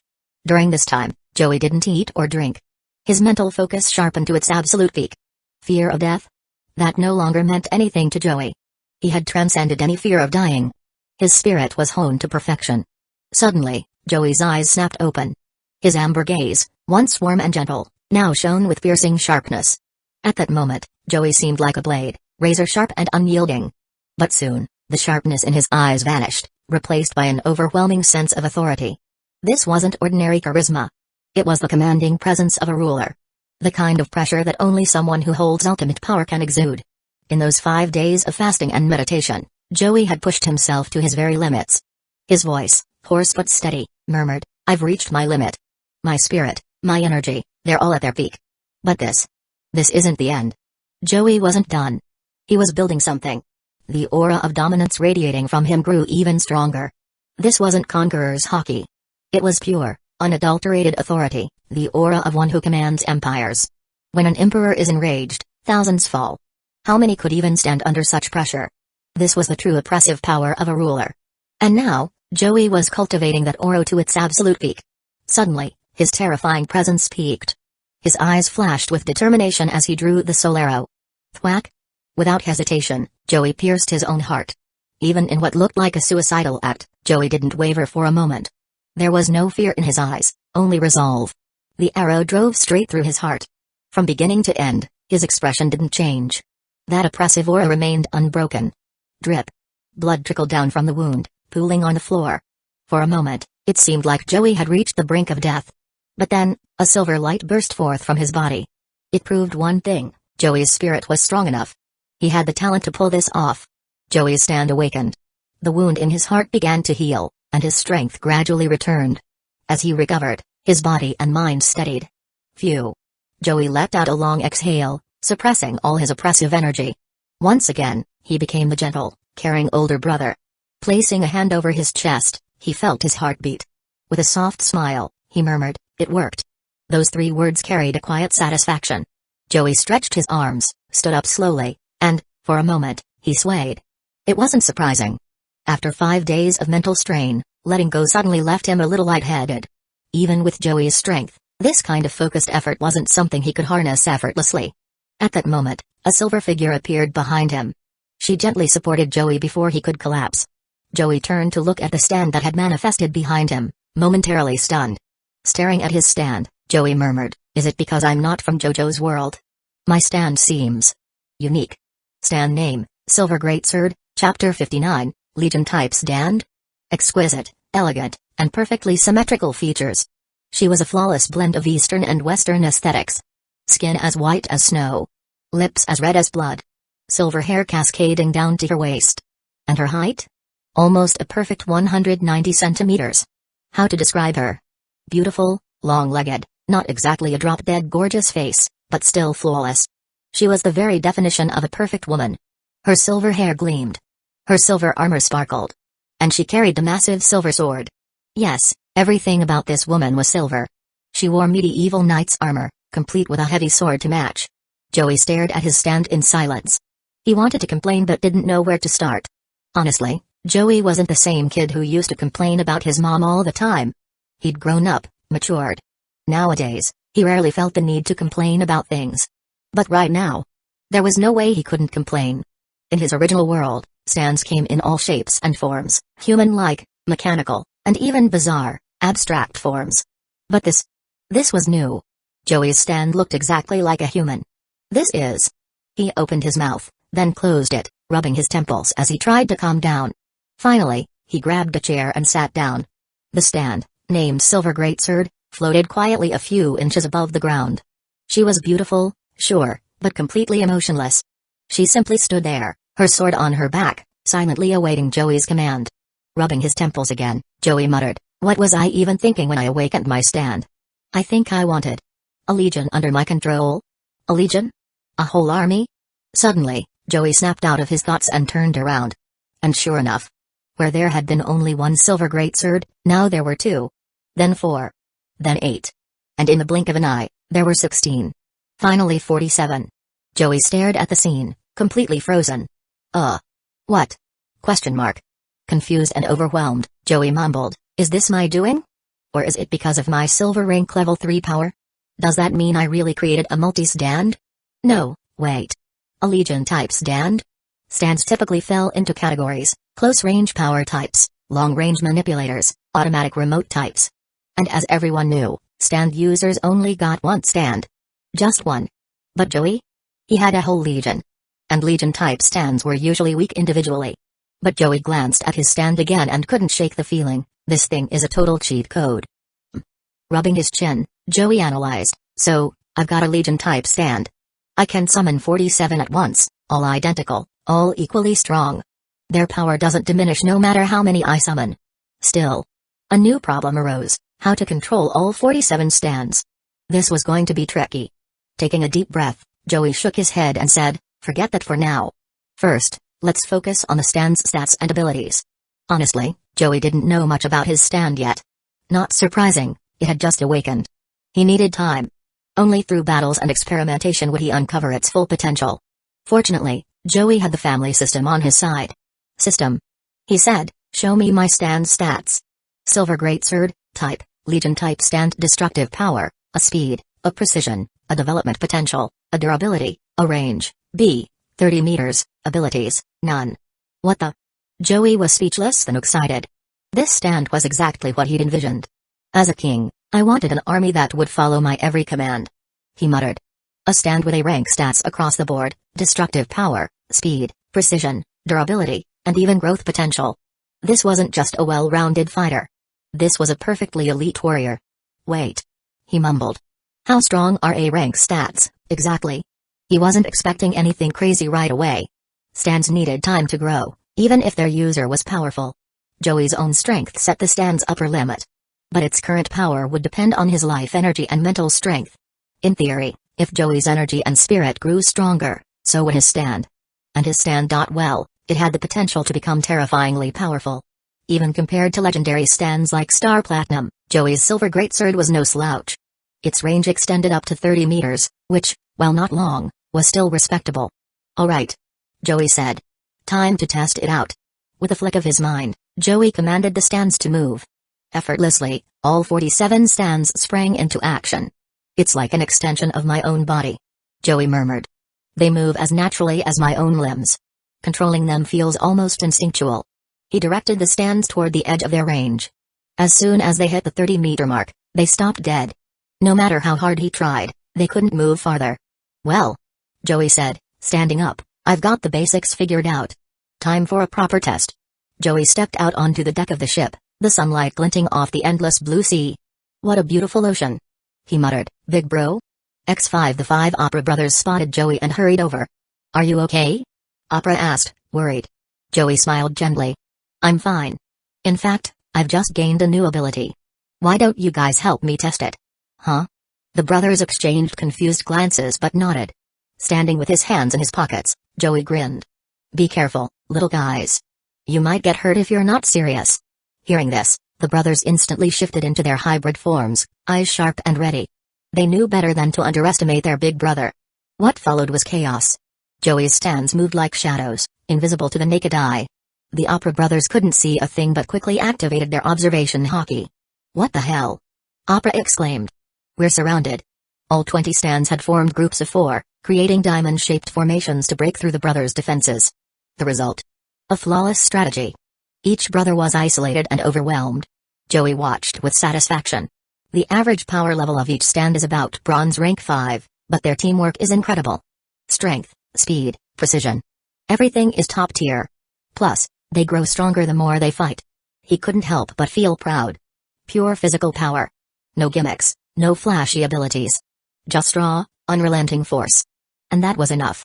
Testing continued as Joey explored the stand's capabilities. Whether it was attaching armament hockey to their swords or pushing them to their limits, one thing was clear: Silver Greatsword was a perfect fit for Joey's style. Strong, efficient, and utterly loyal. Strong? Yes. Weak? Maybe, in a sense. It didn't have any unique abilities, but its raw potential was off the charts. And for Joey? That was more than enough. Chapter 60, Kingdom of Kano. The battle had finally come to an end. This fight, lasting nearly 5 hours, resulted in a draw. Undeniably, the Silver Greatsword's strength was remarkable. A draw with the 5 Opera brothers was no easy feat. It was clear that the stand's power didn't lie just in individual might, it was the power of numbers that truly shone. This was the essence of its true strength. A one-person army. Perhaps this description was most fitting for Joey. After the test concluded, everyone took a seat. "Master, your pastries." Momo placed the pastries on the table before retreating. It had been 5 days since Joey last ate. Not just proper meals, he hadn't even had sweets. For someone like Joey, it was pure torture. Thankfully, he had an iron will. If it had been someone like Big Mom with her lack of restraint, hey, by now, she'd probably have gone berserk. There was no doubt about it. Joey quickly yet gracefully devoured the pastries, wiped his mouth, and said, "Sit down. Let's have a quick discussion. Based on everything, how do you all view my abilities?" The group settled down. The 4 girls took their seats on the sofa, while the 5 opera brothers sat cross-legged on the floor. Gala spoke up with a curious expression, "Big bro, your abilities don't seem like devil fruit powers, right?" Joey nodded. "No, they aren't. It's a different kind of special ability." "I see." Gala nodded in understanding. He continued, "Looking at your overall strength, attack, defense, speed, you're easily at the level of a Marine Vice Admiral. But when it comes to your swordsmanship, while it's incredibly precise, it feels more instinctive?" Scratching his head, Gala seemed unsure how to put it into words. Indeed, the Great Sword's swordsmanship was extraordinarily refined, but it felt purely instinctive. This precision stemmed from the nature of its creation, completely wielding the blade out of pure instinct. Naturally, if Joey were to study swordsmanship and become a master, his strength would grow exponentially. Joey explained, "It's simple. The Great Sword is essentially a part of me. It functions on pure instinct. If my own swordsmanship improves, the power it wields will become even greater. Moreover, as time goes on, the Great Sword will continue to grow stronger." Joey paused thoughtfully before adding, "Given enough time, the Great Sword can evolve to match my strength, perhaps even surpass it." Indeed, that was the most unique aspect of this stand. A stand possesses the same potential as its user, with the capability to surpass even them. Joey's Silver Greatsword took this to an absurd level. Individually, the Silver Greatsword was a skilled swordsman focused on physical prowess. But don't forget, it consisted of 47 entities. When they reached Joey's level, it was akin to having 47 loyal, high-level silver-tier fighters at his side. Truly dreadful. Even more so, the Greatsword's growth potential was ranked as A, meaning its power could continue to evolve. The tests confirmed it. This was a stand with a staggeringly high upper limit as a physical combat-focused swordsman. Joey's role was to guide its transformation further. When it reached its peak, it could evolve to even greater heights with the Requiem arrow. While everyone else marveled at the Greatsword's abilities, Joey was already considering its future development and various evolutionary paths. At this moment, Opera remarked, "Big bro. I think the most important aspect of the Greatsword isn't just its numbers but its armament hockey. Its armament hockey reflects your strength." Joey nodded. "I'm aware." He continued, "The Greatsword's swordsmanship and armament hockey are extensions of me. If I develop them to higher levels, the Greatsword's power will also grow stronger. The same goes for observation hockey." In short, enhancing the Greatsword's strength wasn't as straightforward as it seemed. Besides allowing it to grow naturally, Joey had to train his swordsmanship and master both forms of hockey. Charlotte Joey was not a man who enjoyed fighting. But he wasn't the type to leave everything to others, either. He preferred to control everything within his grasp. He indeed disliked combat but insisted on wielding absolute power. Joey was someone who wanted everything firmly in his hands. For 2 hours, they discussed and analyzed the Greatsword's traits and limits. By the end, Joey fully understood its potential. Its ultimate strength was hard to gauge. In a true life-or-death battle, the Greatsword alone could potentially kill someone at the level of Kazekage, a bronze-tier level 9 fighter. Interestingly, unlike normal stands, injuries to the Greatsword didn't directly harm Joey. With 47 entities, even if 1, 2, or 3 were defeated, Joey wouldn't be affected. Only when over half, 24, were destroyed would it impact him. In every aspect except its limited range of 30 meters, the Silver Greatsword was nearly flawless. Moreover, with its growth potential ranked as A, it was impossible to tell whether its abilities or range would expand over time. Sometimes, a perfect growth stat was the best. Even when other attributes reached their peak, the growth stat alone determined whether a stand could still evolve. Once a stand hit its true limit, its growth stat would drop to C or completed, signifying it could no longer improve. Massaging his temples, Joey glanced at the Greatsword standing around him and muttered, "Looks like I have a lot more to study. Plus, I need to find techniques or methods to increase life force and mental energy. Ugh, this is getting more troublesome by the day." After lamenting briefly, Joey turned his attention back to the tasks at hand. The system for crossing worlds was set to activate. There were only 86 years left until then. Within this time, not only did Joey need to grow stronger, but he also had to ensure the Charlotte family rose to power alongside him. The next step was clear to Joey. It didn't require much thought. The journey from the North Blue to the West Blue had taken 5 days. When Joey finally stepped out of his room, he was ready to head toward the final stop. The Kingdom of Kano.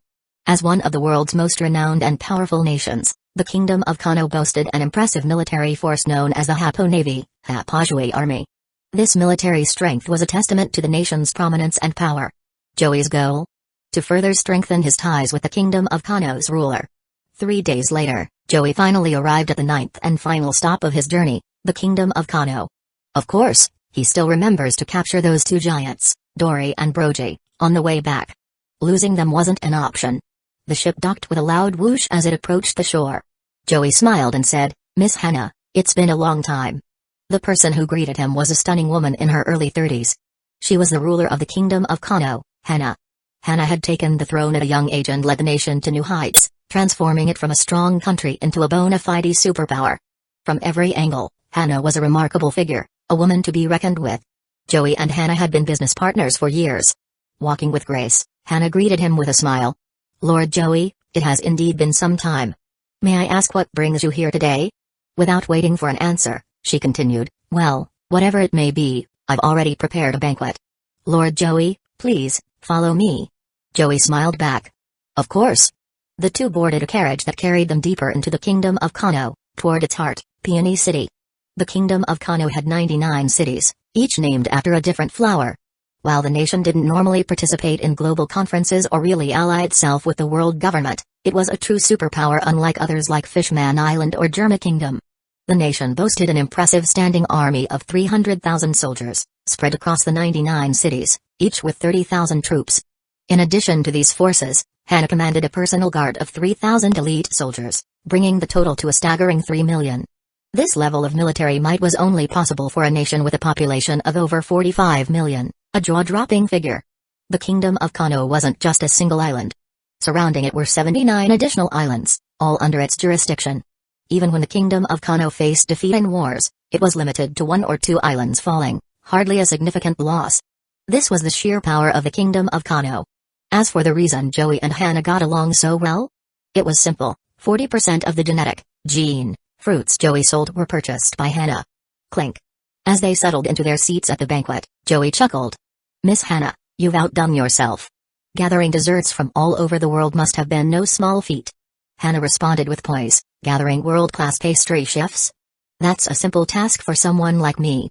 Her confidence was undeniable. It was the confidence of a ruler of a superpower. The Kingdom of Kano was formidable from top to bottom. At the top, it had elite fighters. In the middle, it had capable leaders. At the bottom, it had an army of 300,000. The Kingdom of Kano's power was akin to what Kirazumi Orochi boasted when facing CP0, a powerful country. The Kingdom of Kano could make the same claim with ease. With a light laugh, Joey replied warmly, as expected of Miss Hana. "Your abilities are impeccable." Hana smiled. "I've also arranged for a dance performance. Whatever pressing matters you have, let's discuss them after the banquet." "Of course." Joey agreed. "I wouldn't want to ruin the mood." Clap. At her signal, a group of dancers entered the hall, 99 of them, dressed in elegant attire reminiscent of ancient court fashion but with unique twist. Their performance was mesmerizing. The dancers moved gracefully, accompanied by floating petals, creating a scene so enchanting that it was hard not to be captivated. The guards around the room stood still, their gazes fixed ahead, unmoved by the beauty. The opera brothers, ever the stoic types, weren't fazed either. But the 4 young girls in Joey's entourage were completely entranced, their eyes sparkling with excitement, as if eager to learn the dance themselves. Hana glanced at Joey, her thoughts unreadable. She mused to herself, "Charlotte Joey. Are your ambitions truly just to build a superpower? Or is there something more? No matter what it is, I'll see if your resolve holds strong." With a calm smile, Hana turned her attention back to the dance. Chapter 61, Marriage at 18. After some time. Watching. The Dance of Flowers. Huh? As Joey watched the mesmerizing dance, a fleeting, almost imperceptible glimmer passed through his eyes. Moments later, he returned to his usual calm demeanor, though his mind quietly pondered, interesting. An illusion, perhaps?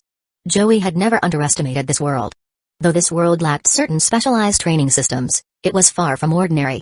Here, diverse powers thrived, from physical techniques, devil fruits, and hockey, to peculiar energies like ghostly auras, illusions, and witchcraft. So beautiful. Yeah. Absolutely stunning. The dance had drawn the 4 young girls into its spell, leaving them utterly captivated. As for Opera and the other 4 brothers? Hey. These were 5 guys who had no interest in women and lived by the sword. Did you really expect them to care about something like this? Sigh. Watching his brother's disinterest, Joey sighed helplessly and muttered, let's see. Prospero's already 12, Kitakuri's 11, and these little brats are all 8 now. It's about time. Narrowing his eyes slightly, Joey's gaze took on a sharp edge. At that moment, the 5 brothers shuddered in unison, as though sensing an ominous presence targeting them. Little did they know that presence was none other than their own elder brother. Joey kept his usual warm smile and said nothing, for some things didn't need to be spelled out. After all, they were his brothers. Wasn't it natural for him to make some decisions on their behalf? Joey thought silently, it's not like I'm harming them. I'm just planning to arrange some wives for them. The family needed to grow, after all. That was the most important thing. And who better to spearhead this effort than my capable younger brothers? Watching the dance absent-mindedly, Joey's mind was racing. By 18, they'll start courting. Marriage will follow, expanding the family's influence, and of course, producing heirs. Perfect plan, he thought, fully satisfied with his decision. Whether his brothers agreed or not, they could deal with it. If you find someone on your own, fine. But if you don't, and I'm taking care of it for you, you dare to complain? Gala, sensing the growing unease, turned to Opera. Opera, don't you feel like something's off? Cadenza nodded. Gala, I feel it too. Yeah. Counter and Coboletta also nodded repeatedly. Opera didn't respond. Instead, his eyes were fixed on their eldest brother. The 5 of them exchanged uneasy glances. And when they saw Joey's smile directed their way, they froze. A chill ran down their spines. Absolutely. Their big brother was targeting them. They didn't know why, but being under his scrutiny always led to trouble. What do we do? I don't know. Did we do something wrong lately? No. I don't think so. They looked as though they were on the verge of tears. What the hell? Why were they suddenly being targeted by their big brother? Joey smiled as he withdrew his gaze. There was no need to explain too much now. He'd arrange everything when the time came. As time passed, the dance of flowers gradually drew to a close. Clap. Clap. Clap. Joey smiled and applauded. What an enchanting performance. Even my little sisters were utterly entranced. It's captivating enough to charm even young girls. Oh my. Hana chuckled lightly, covering her mouth. Joey-sama, weren't you enchanted as well? Joey replied warmly, beauty is meant to be admired. But losing oneself in it. Now that's dangerous, wouldn't you agree, Miss Hana? Hana nodded in agreement. You're absolutely right. The 2 of them exchanged formalities, though beneath the surface, both were maneuvering to gain the upper hand in their negotiations. Unlike weaker nations Joey could easily overpower, the Kano country was a global superpower, and its strength was undeniable. Currently, the Charlotte family and the Kano country were on even footing. This wasn't a game. If the world government's great naval recruitment could uncover monsters like Fujitora and Ryokado, surely these superpowers had their own trump cards as well. The Kano country was no exception. Joey tapped his fingers lightly on the table as Hana proposed, supporting this deal isn't an issue, but only 3,000 gene fruits? Isn't that a bit too few? Joey chuckled. Miss Hana, 3,000 gene fruits is already a significant quantity. You're aware of how low the production rate is. This represents 2, maybe even 3 years of output from the Charlotte family. 2 or 3 years? Hana inwardly cursed, liar. Does he even blink when spouting nonsense? Indeed, Joey was bluffing. Negotiations were like that. Lies were part of the game. As their discussion continued, Joey's teacup emptied. Without a word, the teapot floated midair, pouring tea into his cup before gently settling back on the table. Hana's sharp gaze caught the subtle act. It was a warning. Joey's silent message was clear, he could act freely without anyone knowing, including taking her life if needed. Though she recognized the threat, Hana remained composed and smiled. 3,000 fruits are too few. Let's settle this through strength, shall we? Though barbaric, it's effective. Joey nodded. If you win, I'll raise it to 4,000. Agreed. The 2 locked eyes briefly, each assessing the other. Soon after, they arrived at a grand training arena. The Kano country, understanding the importance of power, had always invested heavily in nurturing strong warriors. Standing at the edge of the arena, Hana gestured. Chenjiao, if you would. Ha ha ha. A man with a pointed, conical head stepped forward, laughing boldly. The pillar of the Hapo Navy, Chenjiao. Though his name wasn't as renowned as it would later become, Chenjiao's strength was undeniable. Even Garp had needed special training to counter him. At 40 years old, Chenjiao was already a near-legendary powerhouse. Joey surveyed the scene. Not bad, he thought, noting the 8 warriors representing the Kano country's elite Hapo Navy. Opera. Joey called out with a smile. You and your brothers handle this. Yes, big bro. The battle began. Chapter 62, God Valley Battle is coming. Is Chinjiao strong? There's no need to doubt it. Just like there's no need to doubt how far the worst generation, who emerged in the same era as Luffy, can grow under the legends and pressure of monsters like Goldie Roger, Shiki, and Edward Newgate. The fact that they still became legendary monsters in their own right speaks volumes. Could they possibly be weak? In the kingdom of Kano, Chinjiao is truly famous. That alone shows his strength. Among the 8 families, only Chinjiao has risen to become a top-tier powerhouse on the seas. However, Chinjiao isn't at his peak yet. Or rather, he hasn't reached his limits. At the very least, he's not strong enough to handle this situation. Faced with an onslaught from the Opera 5 brothers, Chinjiao was clearly at a disadvantage. His body was covered in wounds. And what about the 5 brothers? Not one of them was seriously injured. Each of them was as lively as ever. It couldn't be helped. Let's not even talk about Gala and his absurd Phoenix Fruit powers. Among these opponents, who wasn't a Mythical Zone user? Competing with Mythical Zones in recovery ability? That's just plain foolish. Counter, Cadenza, and Cabaletta took the lead in attacking. Gala kept up the relentless harassment. And Opera? The strongest of the 5 brothers gripped his Azure Dragon Blade. Every time the opportunity arose, he would strike with 3 precise slashes. Don't underestimate those 3 strikes. The pressure Chinjiao felt from those 3 slashes was heavier than from the other 4 brothers' attacks combined. Opera's 3 strikes were like fighting a swordsman using the 3-sword style. The suppression was overwhelming. Joey observed, glancing at Queen Hana, whose expression was slightly uneasy. However, as the queen of the kingdom of Kano, she quickly composed herself and smiled. Miss Hana, it seems the outcome has been decided. Joey said with a polite smile. Yes, it has. Hana replied, her smile unwavering. I didn't expect the 5 brothers of clan leader Joey to be so strong. Joey chuckled. Their strength comes from their hard work, just as Mr. Chinjiao's strength is unquestionable. Ah! Chinjiao roared furiously, his voice echoing across the battlefield. But it was no use. In the end, his resistance was meaningless. Chinjiao was slammed into the ground, unconscious. There was no helping it. Fighting 1 versus 5 against mythical zones? Even most elites wouldn't stand a chance. Not even someone like Chinjiao, with the strength of a level 9 bronze tier warrior. Even if Chinjiao were a level 1 silver tier quasi-admiral or a level 2 silver tier admiral, it wouldn't matter. After all, these 5 are combat monsters, skilled in physical combat and masters of hockey. Add to that their demonic heritage, which makes them stronger the more they fight, and their top-tier weapons and armor. Couple that with the powers of their mythical zone fruits. Together, these 5 are the epitome of destruction on the battlefield, true generals capable of slaughtering thousands. Very few could face them without suffering losses. Joey is an exception, of course. His Great Sword Legion is a cheat-level force. In a head-on clash, even someone like Linlin could be taken down. That said, the Great Sword Legion does have its weaknesses. If an enemy stays over 30 meters away, they're out of its range. Boom. Chinjiao fell to the ground. With that, the battle was truly over. Sigh. Hana said with a trace of regret. What a pity. Well, as agreed, we'll trade 3,000 gene fruits. Joey smiled warmly.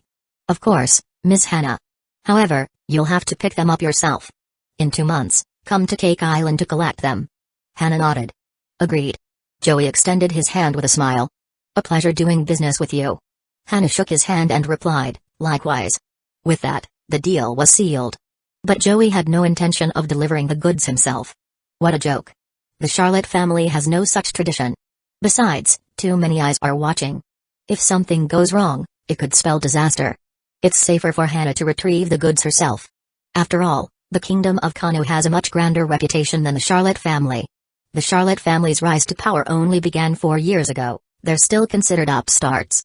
Compared to the kingdom of Kano, a superpower with centuries, even millennia, of history, they're on entirely different levels. With the agreement settled, Joey and his men departed. Their business here was done, and there was no reason to linger. Whoosh! As the ships sailed away, Chinjiao approached, his body wrapped in bandages. He looked downcast. Your Majesty. He said, his voice heavy with shame, I've brought disgrace upon myself. I lost to a group of mere brats. Ha ha ha. Hana laughed softly. Uncle Chinjiao, what's there to be ashamed of? Just win next time. They had the best weapons, the best armor, and the best devil fruits. It's no surprise they won. You just need to grow stronger. Chinjiao nodded firmly. After this battle, I can sense that I'm close to breaking through my limits. Clench. He tightened his fist, his eyes sharp. In the next 2 years, I'll shatter this barrier. Hana smiled gently. Uncle Chinjiao, the future of the kingdom of Kano depends on you and the other uncles. Great-grandfather is getting old. Yes. Chinjiao said solemnly, nodding in agreement.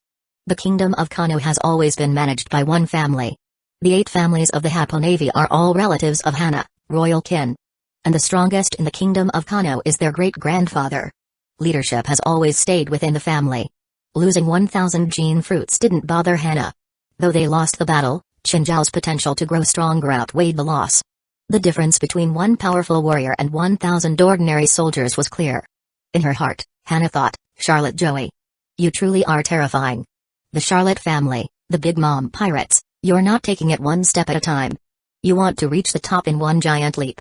A faint laugh escaped her lips as she murmured, who would have thought that a family of pirates could rise to this level in just 14 years.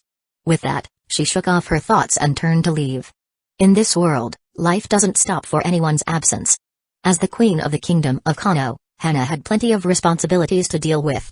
The Charlotte family might be important, but analyzing and strategizing over them, that was a job for her advisors. If the queen handled every matter herself, what was the point of having a council? Elsewhere, Joey stood at the edge of his ship, gazing out at the vast, blue sea. The waves splashed gently as their ship gradually sailed out of the west blue. To be honest, there were still so many places Joey hadn't explored. But before he could dwell on that thought, Gala ran up to him. Big bro. The 5 mafia bosses of the West Blue have sent a message. They want to make a deal with us. Joey raised an eyebrow in curiosity. They want to trade with us? Yeah, that's right. Gala nodded, equally puzzled. Joey narrowed his eyes, pondering. The 5 mafia bosses, pillars of the West Blue's underground world. They controlled nearly all of its shadowy dealings. On the surface, the West Blue had the kingdom of Kano. In the shadows, it had the 5 mafia bosses. Together, they were the undisputed kings of the West Blue, reigning over both light and dark. But here's the thing. The Charlotte family had never dealt with them before. Why approach now? After a moment's thought, Joey said, tell them to come. Got it, big bro. Gala quickly left to relay the message. Joey stayed where he was, his gaze fixed on the endless waves. As night fell, a pitch-black ship approached their vessel. The design screamed mafia, sleek, ominous, and dripping with style. A tall, thin man stepped off the ship and walked toward Joey, who was lounging casually on a sofa. The man bowed respectfully. Chief Joey, I am Carlo, representing the 5 mafia bosses. We hope to establish a trade agreement with you. Joey crossed one leg over the other, a sly grin forming on his face. A trade? Interesting. The last time we reached out, the 5 mafia bosses didn't seem interested in working with the Charlotte family. Carlo didn't flinch at the remark. He simply smiled and replied, Chief Joey, times have changed. Business is business, after all. Fair enough. Joey said with a nod. So, what kind of deal are we talking about? Carlo exhaled in relief. The hardest part, getting Joey's attention, was over. Initially, the 5 mafia bosses had dismissed the Charlotte family's gene fruits as insignificant. But time changed everything. As more gene fruits spread through the kingdom of Kano, the gap between elite forces and ordinary soldiers became glaringly obvious. The bosses couldn't ignore it anymore. Carlo began, Chief Joey, you've been reaching out to nations like Dressrosa and Alabasta. Clearly, you're aiming to play a role in the next World Council 2 years from now. The 5 mafia bosses control 7 nations, and they're willing to align with your decisions at the council. Additionally, each family is prepared to purchase 200 gene fruits, offering 10 devil fruits in exchange for every 200. Oh? Joey's interest was piqued. This wasn't just a one-off transaction, it was an offer for a long-term partnership. He chuckled. Interesting. With such generous terms, it would be rude of me to refuse. Tell the bosses they can send representatives to Tato Land with the devil fruits in 2 months. We'll finalize the exchange then. Understood. Carlo's face lit up. For him, this was the best outcome. Securing the deal would bring immense benefits to the 5 mafia bosses. After Carlo departed, Custard couldn't help but remark, Mom only manages to gather 5 to 10 devil fruits a year.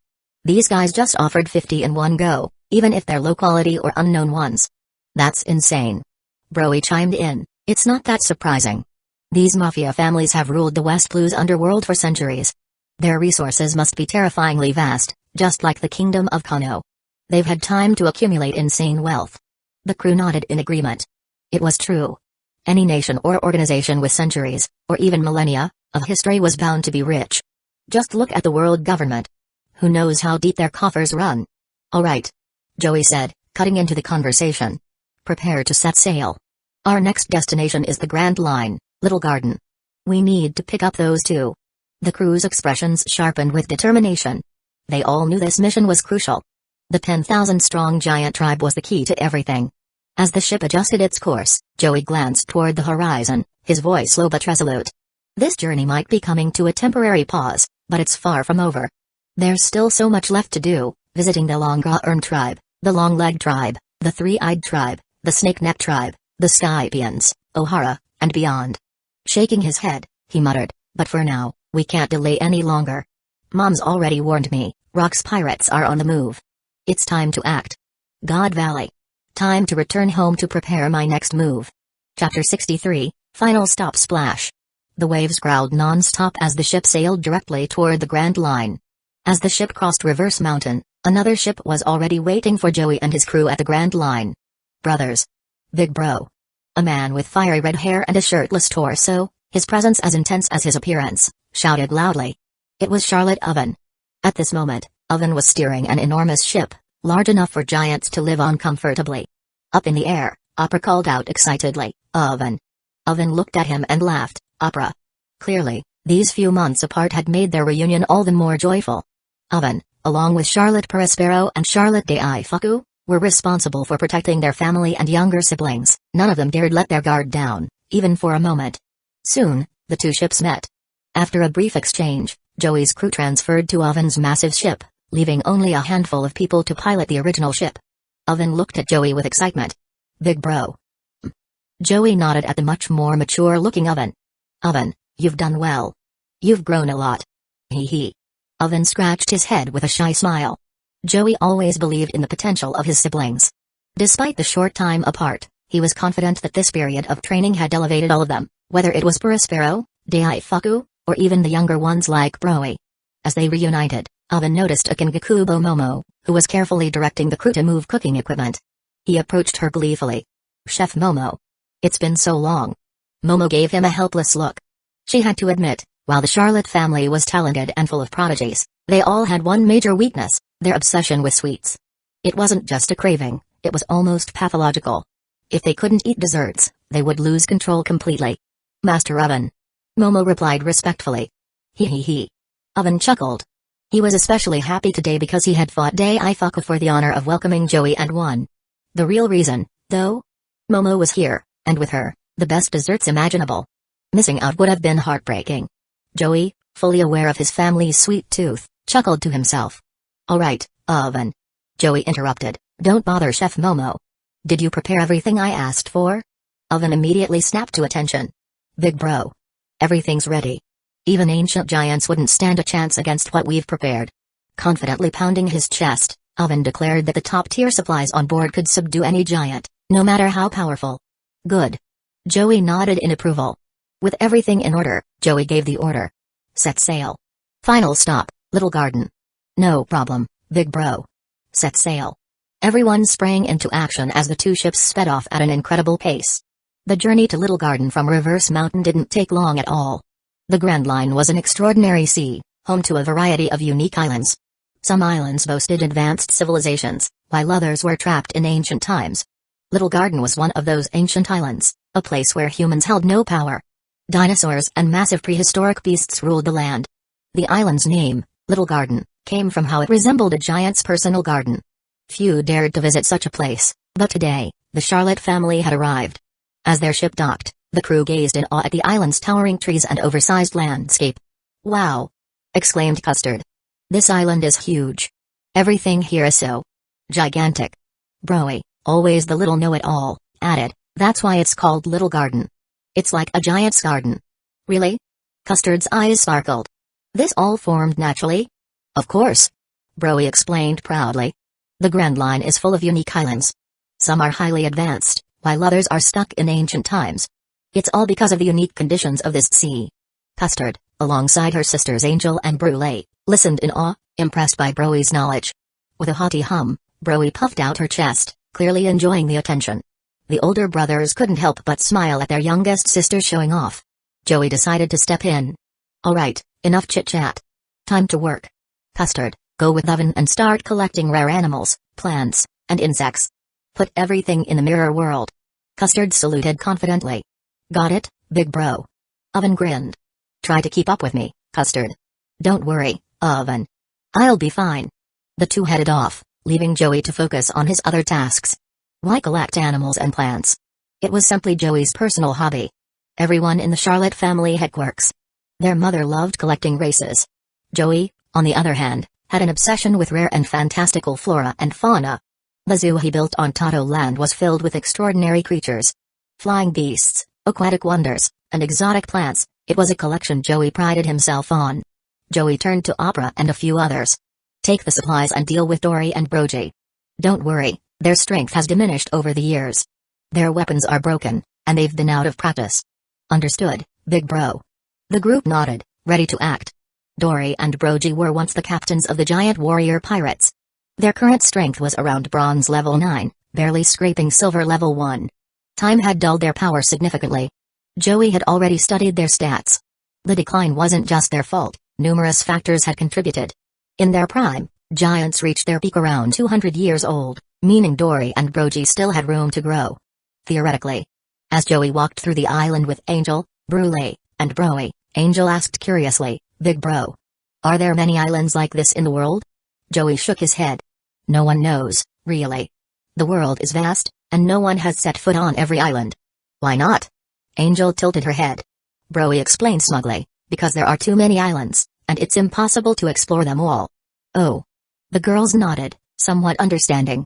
Joey added, if you want to see the world, you'll have to grow stronger. Only strength can help you go further. Understand? Yes, big bro. The girls replied earnestly. Joey smiled. His siblings still had a lot to learn, but he believed in their potential. As he walked, Joey summoned his 47 swords, surrounding the group with a protective barrier. These swords, bronze level 5, were more than enough to keep them safe. While observing his summoned swords, Joey muttered, strange. These swords don't seem to grow stronger through battle or training. They just improve over time. Joey found it odd.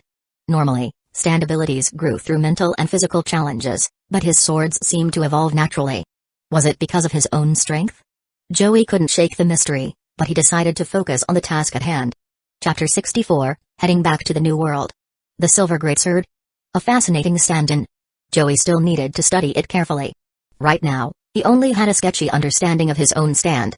Meanwhile, Oven and Custard were walking along a trail. Huh? Custard suddenly stopped in her tracks, eyes wide in shock. Oven. Look at this. What kind of dinosaur is that? Oven turned his head. What the heck is that? Is this even a dinosaur? It looked so bizarre. On Little Garden, a place known for its dinosaurs and enormous feasts, strange things were the norm. The island was home to many ancient creatures resembling dinosaurs or gigantic predators. However, this one was different. This dinosaur had a massive, muscular body with no visible fat. Its back sported pterosaur wings, its head was like a triceratops, and its tail resembled that of an ankylosaurus. It was a mishmash, a freak of nature. Roar. Spotting Oven and Custard, the dinosaur let out a deafening roar and charged at them.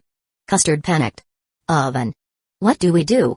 Still a child, Custard had a lot to learn. Oven, however, remained calm. Relax. It's just a small fry. He dashed toward the dinosaur, fist clenched. Boom. With armament hockey swirling around his fist, Oven landed a powerful punch. The ground shook. But, to everyone's shock, the dinosaur withstood the attack. Oven's punch, a display of his solid bronze level 6 power, was blocked by this creature. What the? Custard gasped. That thing's defense is insane. Is it really just a dinosaur? Oven didn't reply, lost in thought. Was this even an ordinary dinosaur? No, it seemed more like a genetically engineered monstrosity. Whatever. Oven muttered, shaking off his thoughts. His eyes sharpened. Doesn't matter what you are. You've got bad luck running into me. You're going into Big Bro's collection, no matter your origin. With calculated ferocity, Oven launched a series of brutal attacks. His punches and kicks weren't random, they followed a deadly martial art Joey had provided for him. Joey had equipped all his siblings with fighting techniques tailored to their strengths. Oven, a melee expert, practiced a brutally efficient fighting style from another world. Combined with his heat fruit powers, his attacks were devastating. His brothers and sisters had their own specialties too. Katakuri mastered trident techniques. Cracker wielded his greatsword with unmatched skill. The other siblings also had personalized styles, ensuring they didn't rely on raw instinct alone. Despite Oven's skill, the dinosaur proved formidable, matching him blow for blow. Custard, watching closely, began to think. This thing's defense is insane. Regular weapons wouldn't even scratch it. But maybe. An idea sparked in her mind. Sneaking away, Custard returned moments later with a giant chunk of meat, which he had injected with a potent sedative. "Hey, stupid dino. Catch this." Custard shouted. The dinosaur turned at her yell and instinctively chomped down on the meat, swallowing it whole. For a moment, Oven froze in surprise, but quickly realized what Custard was up to. A grin spread across his face. Not bad. Strength wasn't everything in a fight. To make a quick decision was just as important. Within seconds, the dinosaur staggered and collapsed, its eyes filled with reluctant defeat. Custard approached cautiously. "Wow. That stuff's crazy. Took it down in just 10 seconds. Oven nodded. The sedative was meant for the giants. But yeah, this dinosaur's no joke, probably bronze level 5. Without my devil fruit powers, I'd have struggled to beat it quickly. Big bro's going to love this," Custard said with a grin. "Definitely." With that, Custard opened the massive mirror using her mirror fruit and stored the dinosaur safely inside. "Hey, Oven," Custard suddenly asked. "The sedative won't wear off too soon, right?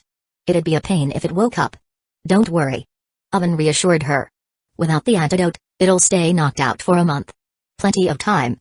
Now let's see if there's anything else interesting on this island." Meanwhile, Oven's other siblings were busy. The Opera brothers had split into 2 groups to confront the island's resident giants, Dory and Brogy. The battles were fierce, shaking the entire island. Opera, observing from afar, noted, "These giants have really declined. They've even forgotten how to use hockey." The fights ended quickly. The brothers had coated their weapons in sedatives, ensuring victory as soon as the giants were injured. Mission accomplished. They reported. Custard and Oven arrived to collect the unconscious giants, storing them in the mirror dimension. Soon, Joey appeared with 3 of his sisters. "All done?" he asked, smiling. "Yep." Opera confirmed. "The giants are secured." Excitedly, Custard told Joey about their bizarre dinosaur catch. Joey's eyes lit up. "A unique specimen like that will make a great addition to my pet collection." With their mission complete, Joey gave the order, "Let's head back to the New World. We've got important business to take care of." The crew agreed, knowing the upcoming trades, and the looming God Valley War, would demand their full attention. Their ship sailed off, leaving the island behind. The hunt was over, but the adventure was far from finished. Chapter 65, Return Home. Half a month later. Splash. In the waters of the New World, silence was shattered as a ship burst out of the deep sea, breaking through its coating with a loud pop. Finally back." Oven sighed deeply, his voice filled with emotion. Opera nodded in agreement. "Yes, we've returned to the New World at last." Both were overcome with emotion. After all, this was where they had grown up. Despite the dangers of the New World, it was still home. Tap. Tap. Footsteps approached from behind. Joey's gentle voice broke the moment, "Save the nostalgia for later. This new year will be the first time in ages that the entire family gathers. Big brother." The 2 turned, stepping aside to let Joey through, followed by their younger siblings. Joey walked to the bow of the ship, gazing out at the horizon with a smile. "New World, we're back. Set sail. Destination, Elbaf Village." "Yes, young master." With Joey's command, the ship moved again, speeding across the ocean toward its destination. Elbaf's warrior village. Watching the distant ship draw closer, Elder Jarl fell silent. The Charlotte family was back. What could this mean for them? Jarl understood all too well. Sigh. He exhaled deeply, mumbling, "This is all for the betterment of the giants." He shook his head, suppressing his thoughts. He couldn't afford to let even the slightest hint of hesitation slip. Facing Joey, a shrewd man, even a momentary lapse could be fatal. Soon, the ship docked. Joey stepped off the ship, his hands in his pockets, his coat billowing dramatically in the wind. He stopped 10 meters from Jarl, his smile unyielding. "Elder Jarl, I've returned with Dory and Brogy of the giant warrior pirates. Are you ready to honor your end of the deal?" Jarl suppressed his fury. He had once wanted to kill Linlin, and now Joey filled him with the same frustration. The Charlotte family had always been a thorn in the giants' side. Despite the grievances they'd caused, they remained untouchable. Jarl waved his hand, summoning a group of young giants, all just children. Watching the crowd of small, round-faced children, Joey's lips curled into an amused smile. Interesting. Jarl was cunning, even for a giant. He knew the Charlotte family wouldn't last forever. Maybe just 30 or 40 years, right? In a century, as their power waned, these children would mature into formidable warriors loyal to the giants, not the Charlotte family. It was a clever strategy. But Joey had his own plans. Training adult giants to submit would have been a headache. Receiving children instead was an unexpected boon. Thank you, Elder Jarl. Joey said with a smile. Custard, release them. Got it, big brother. Custard stepped forward, summoning an enormous mirror with her devil fruit powers. Thud. Dory and Brogy tumbled out, unconscious. Without hesitation, Jarl directed the young giants to step into the mirror. Obedience was second nature to them. Jarl watched closely, muttering to himself, what kind of devil fruit is this? A spatial or special type? As the last child entered the mirror, Custard closed it, leaving Jarl pondering the power of devil fruits. Though giants often dismissed them as unnecessary, Jarl knew better. A giant with a powerful devil fruit, like a Logia type, could become nearly invincible. Joey tossed a vial of antidote to Jarl. Give this to Dory and Broggy. They'll wake up in 3 minutes. Jarl wasted no time, administering the antidote. Moments later, the two giants groggily woke up. Dory jumped to his feet, furious. Those bastards used poison. Brogy growled, cowards. Show yourselves and fight us. Jarl's relief at their recovery quickly turned to rage. Dory. Brogy. What have you two been doing all these years? The two fell silent, their courage vanishing under Jarl's glare. Decades ago, the two had been raised by Jarl and Jorl. Their decision to duel endlessly on Little Garden had been a disgrace to their training. You've let your skills decay so much you can't even use hockey anymore? Starting today, you'll undergo rigorous training. No rest until I'm satisfied. Yes, sir. They nodded meekly. Pride meant little in the face of the elder's wrath. Meanwhile, Joey had little interest in the giant tribe's internal matters. He was busy ensuring all 10,000 young giants signed servitude contracts. Those who resisted? A little persuasion, or force, did the trick. After a week of effort, the contracts were finalized, and the Charlotte family returned to Whole Cake Island. Home at last. Opera and his brothers sighed in unison as they stepped onto the familiar shores. Two young girls, Mash and Cornstarch, ran up excitedly. Big brother. Joey caught them in a warm embrace. Have you two been studying hard? He asked. Mash grinned. Yes, big brother. I've been very diligent. Joey chuckled, good, but I've noticed someone's gained a little weight. Time for some exercise. Mash pouted but nodded obediently. Joey laughed softly, ruffling her hair. His approach to his siblings was always patient and kind.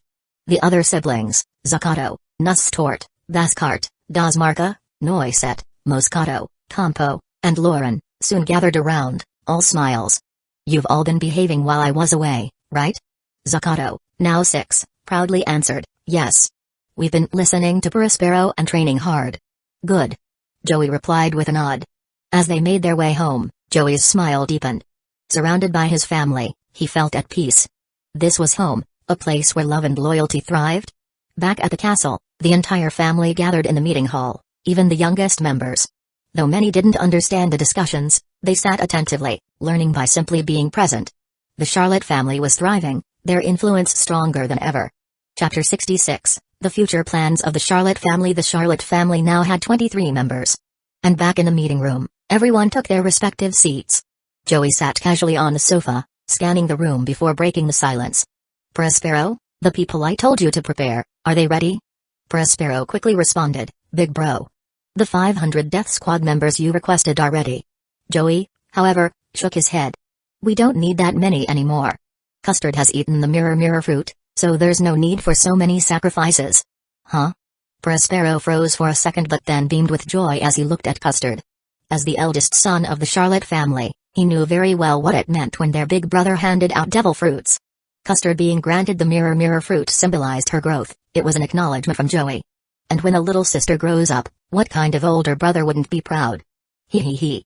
Custard giggled bashfully, scratching her head with an innocent, adorable expression. Daifuku squinted and chimed in, big bro. Custard eating the mirror fruit does simplify things, just take her along when the time comes. But this girl's combat skills are weak. Controlling a devil fruit like that won't be easy for her. True. Daifuku and Oven exchanged sharp glances. They both understood what kind of dangerous place she'd be walking into. Sending their little sister there? It wasn't something to be taken lightly. Joey spoke with a calm, gentle tone. Of course, we'll ensure Custard's safety above all else. Wealth, treasures, they mean nothing compared to your lives. Remember this, everything can be regained, but there is no need to throw your lives away. Understood? Understood. Everyone nodded solemnly. Joey smiled warmly and continued, now that Custard has eaten the mirror fruit, there's no need for such extreme caution. The rest of you can start to ease off. Let's move on to discuss the next phase of our development plan. At this, the atmosphere turned sharp. Prospero looked a bit embarrassed.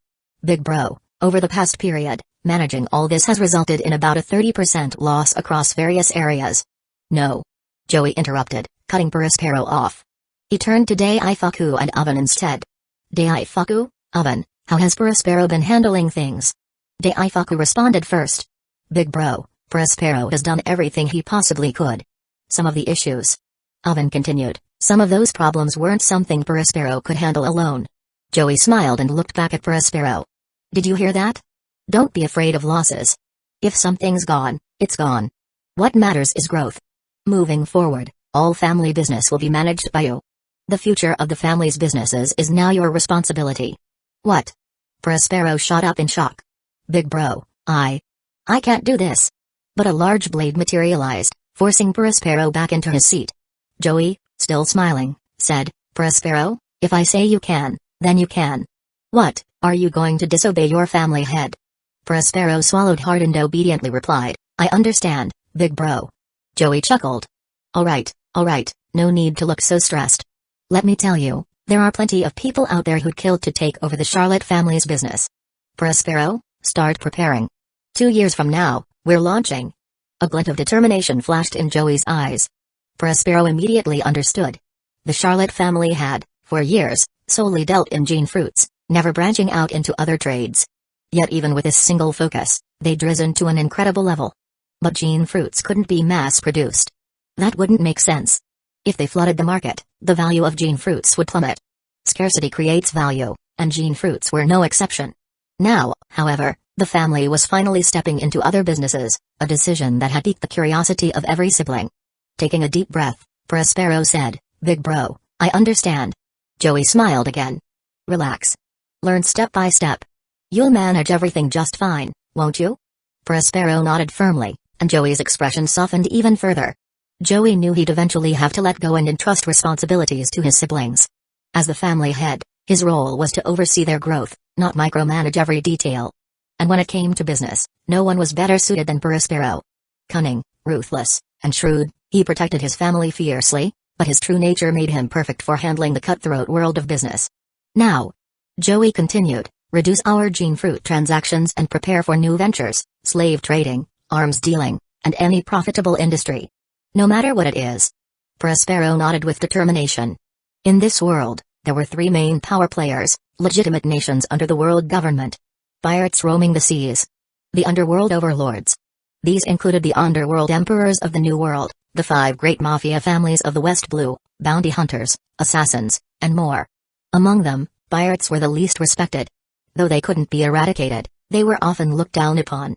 Nations and underground powers endured for centuries, but pirate crews?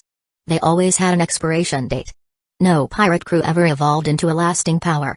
That's why pirates were seen as tools, necessary for the world's balance but ultimately expendable.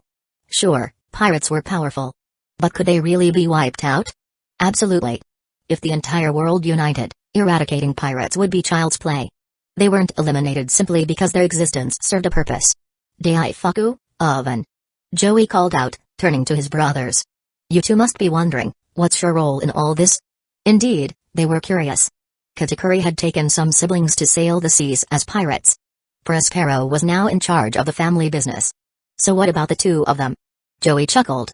You 2 troublemakers don't need fixed roles. Go wherever you're needed, just don't become pirates. Got it? We're one family. No need to overcomplicate things. This statement left them momentarily stunned. They'd all been thinking about having fixed roles and responsibilities. Hey. Joey laughed helplessly.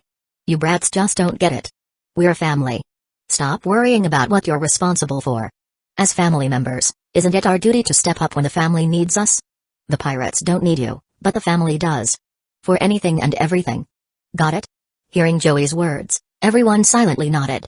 It finally hit them. Yeah. They were family, brothers and sisters. Why waste time overcomplicating things? Just help out where needed. Alright then.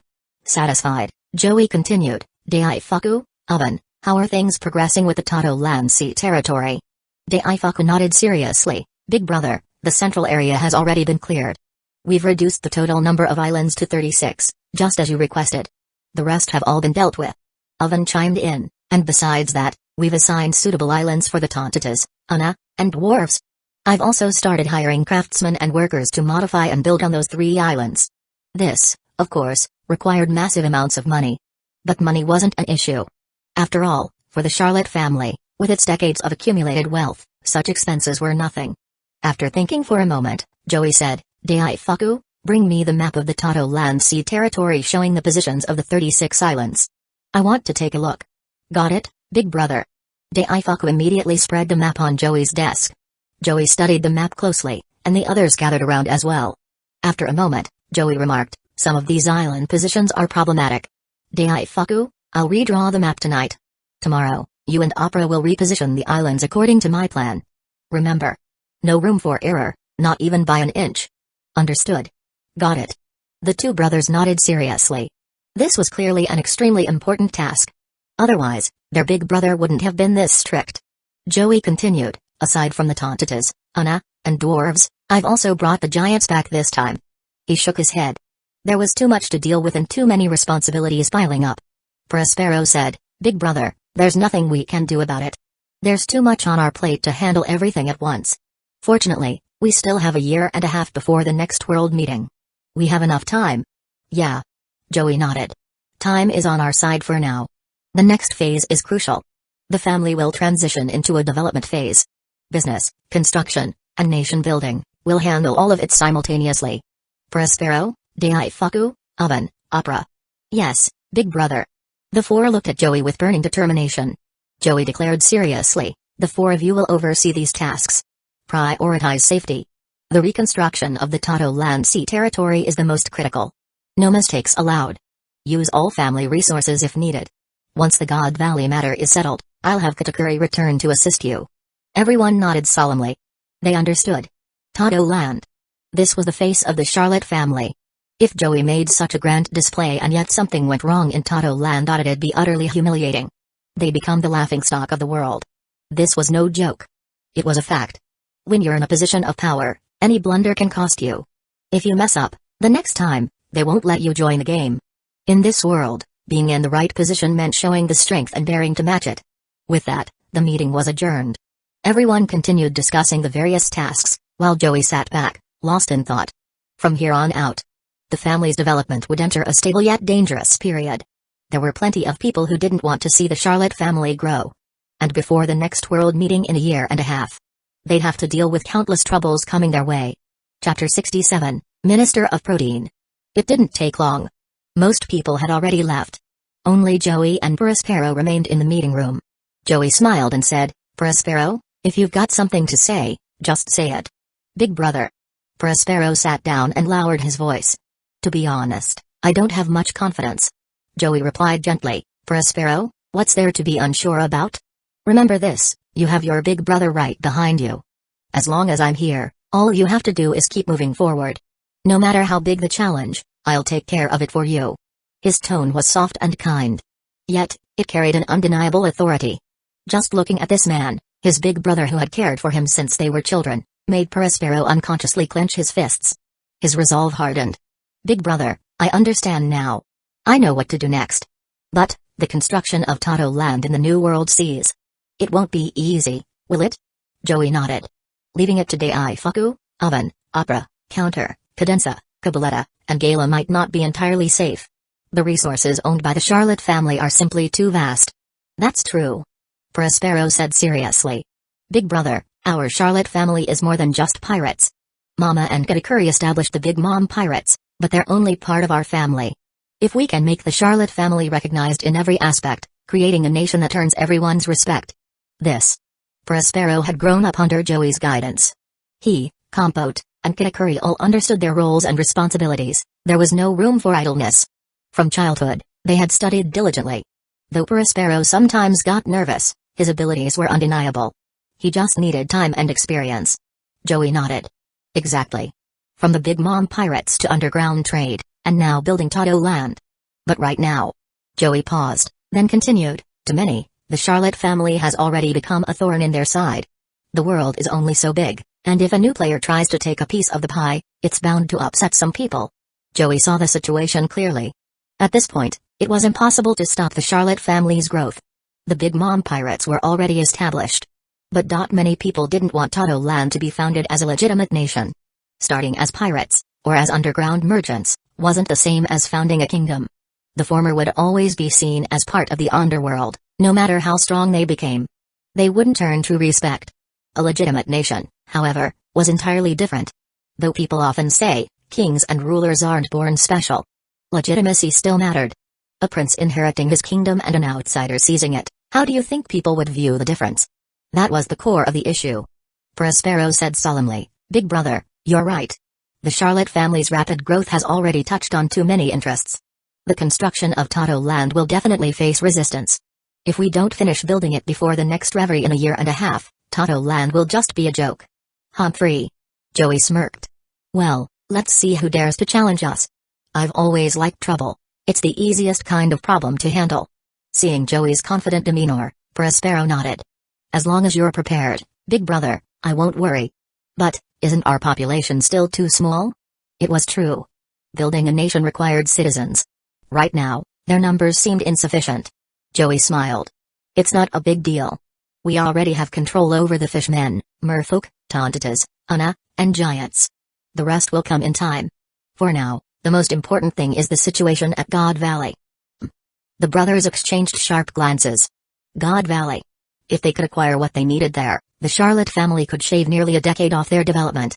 The treasure hoarded by the celestial dragons was no joke.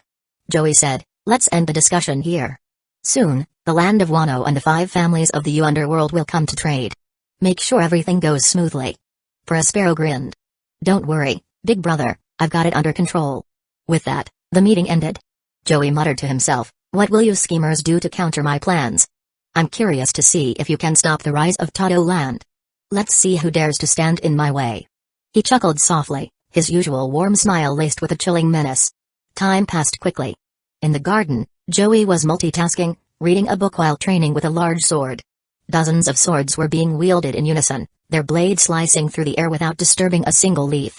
After a while, Joey exhaled deeply and took a sip of tea. Broy, what brings you here today? Hee, big brother. Broy ran over, smiling brightly. I have a favor to ask. Joey put down his book, pulled her into a hug, and said, go on. If it's reasonable, I'll agree. Big brother, I want to manage Danzō Island. Joey was momentarily surprised but quickly realized. You mean the island where the Tontata tribe lives? Broy nodded enthusiastically. Yes, big brother. I'm good friends with the Tontatas. I want to manage the whole island. Joey pondered for a moment. It's possible, but...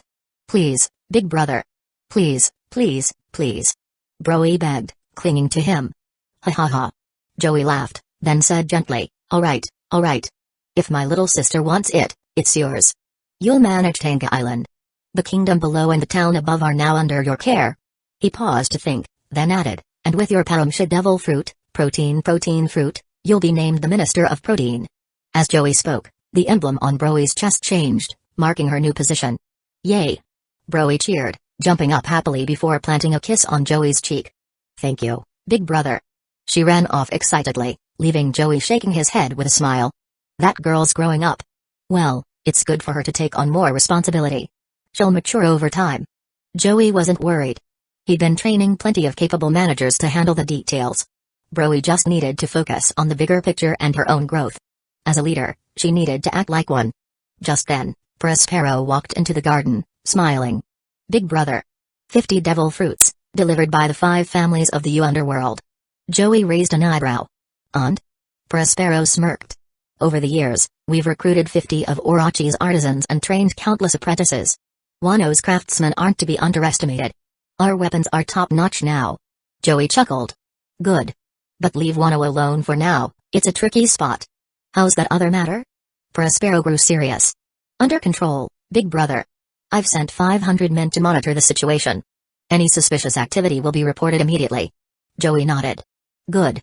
The mink tribe is the hardest to deal with. This is our only chance. The mink's close ties to the Kazuki clan made them a tough nut to crack. To subjugate them required absolute domination, as resistance would prevent the signing of a slave contract. Just then, Custard rushed in, shouting, "Big brother!"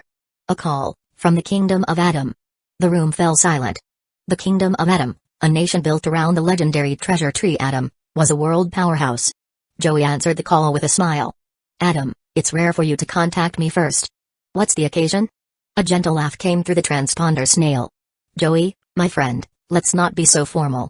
Cooperation is always a good thing, isn't it? Joey's smile deepened. True. So, what kind of cooperation are we talking about? Prospero and Custard exchanged glances. The atmosphere grew tense. The Kingdom of Adam, once dismissive of the Charlotte family, had come knocking. A storm was indeed brewing. Chapter 68, Kingdom of Adam. Joey. Adam.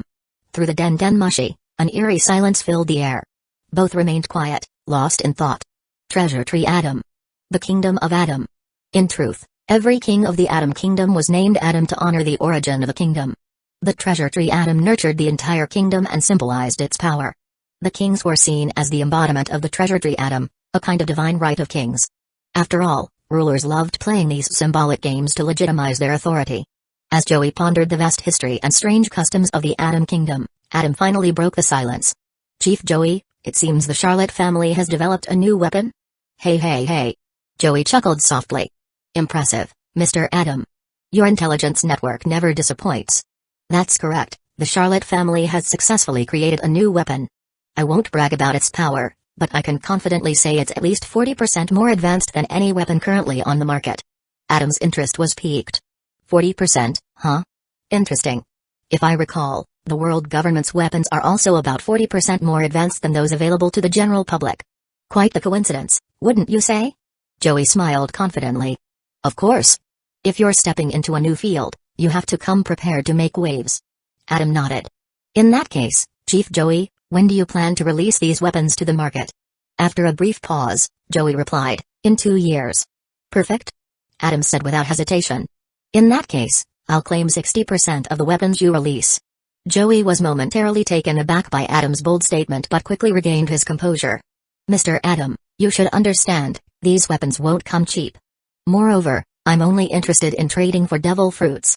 Pure Baileys? That would make for a dull transaction. Adam laughed. Naturally. I'm well aware of the Charlotte family's preferred method of trade. Don't worry, 2 years from now, everything will be ready. Here's my offer, 20 billion Baileys and 10 devil fruits as a deposit. What do you say? Joey nodded. Deal. Hey. A pleasure doing business with you. Joey replied with a polite smile, the pleasure is all mine. With that, the call ended. Joey's eyes gleamed with a peculiar light as he seemed to be lost in thought. Prospero, standing nearby, looked concerned. Big brother, if the Adam Kingdom knows about this, do you think they'll? They will. Joey replied firmly. This isn't a question of if, it's guaranteed. The Adam Kingdom may have grown powerful and sophisticated, but their roots are as crooked as ever. Do you really think they've changed their true nature? That. Prospero hesitated, then continued with a sharp look in his eyes. Big brother, even if they don't attack us outright, a covert battle with the Adam Kingdom would still put us at a disadvantage. Joey remained calm. It doesn't matter. I'll handle the arrangements. Prospero, ensure our business dealings run smoothly, and start relocating everyone to the Tato Land Sea territory. As for the unworthy ones, you know what to do. Understood. Prospero nodded before leaving. Joey leaned back, narrowing his eyes as he contemplated the growing complexity of the situation. Things were getting messier and more dangerous. But if he could navigate this treacherous path successfully, the rewards would be monumental. Through this, the Charlotte family could truly rise to the top. Joey muttered to himself, Adam. So you've decided to test the waters. Interesting. If you want to try, then go ahead and try. His eyes flashed with sharp determination before he returned to his tea and books, letting the storm brew in the background. Elsewhere, on a massive pirate ship, this ship radiated an overwhelming, oppressive aura. The presence of its inhabitants alone was terrifying. Ah! A man downed his drink in one gulp. This was Rox Zebuk, the captain of the infamous Rox pirates, a man hailed as the ruler of the seas and the supreme power of his era. Rox glared at the crew before him, his sharp eyes scanning each of them. Golden Lion Shiki. Big Mom Charlotte Linlin. Whitebeard Edward Newgate. Captain John. Silver Acts. Wangzi Okaku. In addition to these 6 monsters, there were 14 other officers, a total of 20 elite members. Each officer possessed at least silver rank 1 strength, making the Rocks Pirates a nightmare for anyone who dared cross them. As for Kaido, the future Emperor of the Seas, he was merely a rookie on board, a trainee pirate who wasn't even worth mentioning in this lineup. Without Linlin's gift of the fish fruit, Azure Dragon model, his future might have been very different.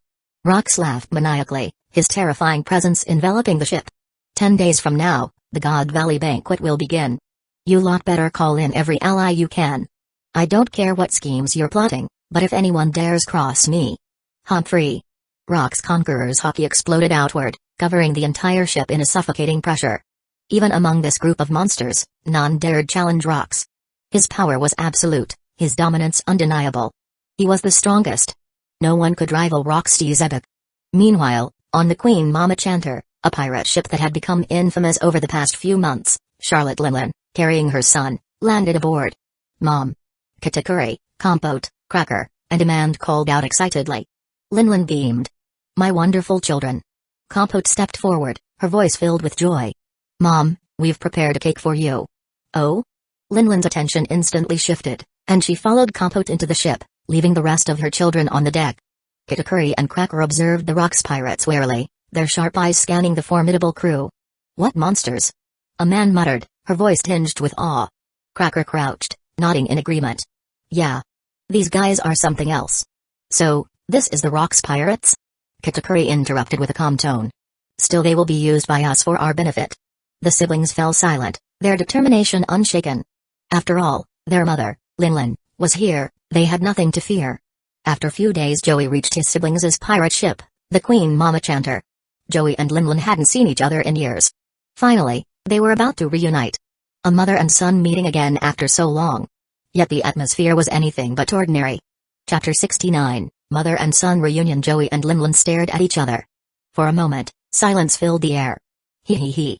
Linlin chuckled joyfully, exclaiming, Joey. Joey. Mama's Joey. It's been so long.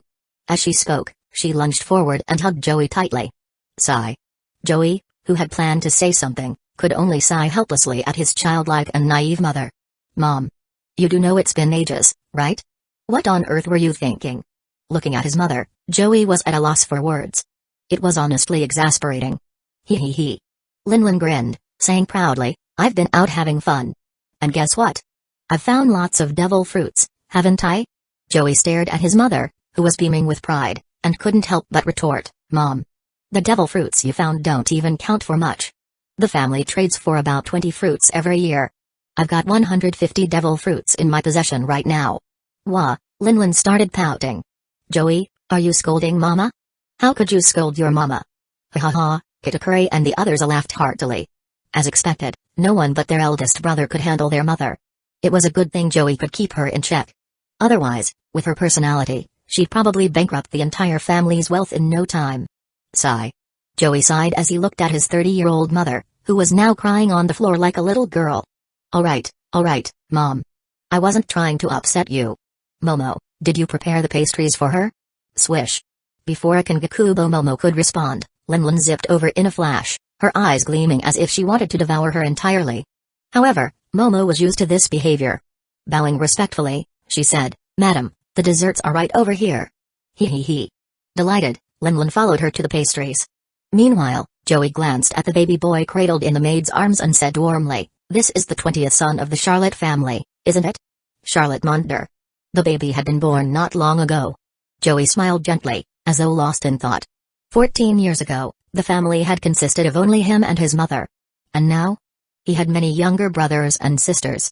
Although all these children were born by his mother, Joey had ensured that Linlin only extracted the souls of strong individuals, fusing them with a fragment of her own soul to create the children. This strange process. Even Joey himself didn't fully understand how it worked. Still, it was how he was born, as well as all his siblings. So, there wasn't much to complain about. Clap. Katakuri approached Joey with a serious expression. Big bro, the Rocks Pirates are preparing to attack God Valley. Are you sure it's not too dangerous for you to go to the battlefield yourself? Yeah, big bro. You don't need to go, It's way too risky. Everyone was visibly worried. Nobody wanted Joey to put himself in harm's way. Just as Edward had analyzed before, the Charlotte family might look grand and powerful with its underground trade, the Big Mom pirates, and the establishment of Todo Land. But everything hinged on the man named Charlotte Joey. If something were to happen to him, the massive family could crumble overnight. Joey raised a hand and smiled. Don't worry. I've prepared everything thoroughly. There won't be any problems. He glanced at his 3 younger sisters, who hesitated to approach. Mundi, Hashi, Ephilie. The 3 snake-neck sisters were peeking shyly from a corner. This time, 7 siblings had gone out together, but they were the weakest trio. It was a source of great embarrassment for them. Seeing their timid behavior, Joey called out warmly, "What are you standing there for? Come here, all of you. Big bro. Big bro." The 3 girls shuffled over awkwardly. Joey teased them gently, "What's wrong? Feeling shy around your big brother now?" "And no," Mundi said, lowering her head adorably. "It's just. We feel embarrassed. We're so weak compared to everyone else." She wasn't wrong. Katakuri, Cracker, Compote, and Amand were all incredibly talented. Although Mundi, Hashi, and Ephilie were decent in their own right, they paled in comparison to those monstrous siblings. Looking at Mundi, with her perfect figure and wavy, ocean blue hair, Joey shook his head with a smile. The 4 sisters were quadruplets, yet each had a unique appearance. Mundi was petite and lily-like, despite her snake-neck heritage. Amand had a striking, mature figure like a perfect elder sister. Hashi was tall and slender, already smoking despite her young age. Ephilie, though a snake-neck, looked surprisingly human-like. The one thing they shared was their flowing, azure hair. As Joey lounged on the sofa, he turned to Amand and asked, "How was your time away, Amand?" Lighting a cigarette, Amand replied with a sigh, "Big bro, the sea is truly full of madness and danger. And that's with the Rocks pirates suppressing the chaos of this era. If they were gone, who knows what would happen?" "Indeed." Joey nodded approvingly. "You've matured well. Once this mission is over, you'll return to the family. The Big Mom pirates don't need you to keep growing here. As the leader of the 36 ministers I've appointed, your place is at home." Amand nodded. "Understood, big bro." Then Joey turned to Mundi, Hashi, and Ephilie. "You 3. Neither of you has the decisiveness to act independently. You're better off supporting others." The 2 nodded without protest, they knew he was right. Joey then presented them with weapons. "Hashi, this is for you, the poisonous snake blade. Ephilie, these are yours, the twin serpent pistols." Both girls beamed with joy. In the Charlotte family, receiving weapons from Big Bro meant you could still play a crucial role. Finally, Joey handed Mundi a devil fruit. "Mundi, this is yours, the clear fruit. And your weapon, the bloody snake blade. Big bro." Mundi's face lit up with excitement, her smile so wide it was almost scary. Joey chuckled. "All right, you 3 will act as a team from now on. Stick together and handle things as a unit." "Yes." The sisters saluted in unison. Joey stood, addressing everyone sternly. "Keep my arrival a secret. No information must leak. We'll wait for the war at God Valley to begin." Everyone nodded seriously. Just then, Linlin burst in, beaming happily with cake crumbs on her face. "Joey!" she shouted, grabbing him and rubbing her cheek against his. Joey froze, his expression twisted. His brand new black ceremonial robe was now stained. "Mom!" "Joey!" "Ha ha ha ha!" Joey's angry roar was drowned out by the laughter of his siblings. 10 days later, fleets of pirate ships, nearly 100 strong, set sail toward God Valley under the command of the Rocks pirates. God Valley, a sacred island for the world nobles, hosted a grand gathering every decade where they flaunted their treasures and slaves. This year, Roxy Zebuk, the era's most fearsome pirate, planned to seize it all. Chapter 70, The God Valley War. Queen Mama Chanter on board this pirate ship stood a massive, eerie mirror that would make anyone feel uneasy. However, within the mirror was a pair of watching eyes. Inside the mirror's space, tea and delicious snacks had been prepared. Joey sat there quietly, observing the man standing at the helm of the pirate ship. He murmured softly, "Silver level 5. This is the strongest power I've ever seen. What a terrifying monster. Even Mom, Whitebeard, and Shiki are only at silver level 3. Big bro?" Mundi and Custard, the 2 sisters, stood behind Joey, tilting their heads curiously. Joey shook his head. "Nothing, just amazed. As expected of the captain of the Rocks pirates. He is undeniably the strongest in this era." "Big bro, does that mean Mom can't beat him?" Custard asked curiously. Joey replied seriously, "No, Mom can't beat him. In a one-on-one fight, Nobody in this era stands a chance against him. But if Mom, Whitebeard, and Shiki teamed up and fought with everything they had, taking down rocks wouldn't be impossible. Oh. Custard nodded adorably. Mundi, however, asked, Big bro, are we planning to sneak in? Joey nodded. Of course. Mundi had the clear fruit. Custard had the mirror fruit. With these two devil fruits, sneaking around was child's play. Custard could create mirrors and hide inside them. Mundi could use her clear fruit to turn invisible and sneak Custard into the back of God Valley. Joey would stay in the mirror dimension, waiting for the right moment. This plan was flawless. Honestly, without the mirror and clear fruits, Joey wouldn't have even thought about getting involved in such chaos. The God Valley War. This war wasn't something you could participate in lightly. One wrong move and you wouldn't even know how you died. Better to stay cautious. Meanwhile, countless pirate ships were heading toward God Valley, cutting through the unique weather and treacherous routes of the area. Soon, they could see the mysterious island hidden deep within the sea. Edward squinted. So that's the legendary God Valley? Jahahaha. Shiki laughed menacingly. Those so-called celestial dragons. Let's show them the terror of pirates. Humphrey, John, Wang's Silver Axe, and other officers smirked darkly, each more menacing than the last. Meanwhile, Linlin sat calmly on a sofa on the deck, savoring her sweets as if she were on vacation, enjoying afternoon tea. Kitakuri and Cracker, however, were visibly tense. Their hearts pounded heavily. Though strong in their own right, Kitakuri at bronze level 9 and Cracker at bronze level 8, they had never participated in a war of this magnitude before. In fact, no one here had. This was a once-in-a-lifetime war. Who wouldn't feel nervous? Kitakuri gripped his trident tightly, muttering, Am I scared? No. I'm excited. I'll use this war to make the Charlotte family's name known to the world. Everyone will see how strong we are.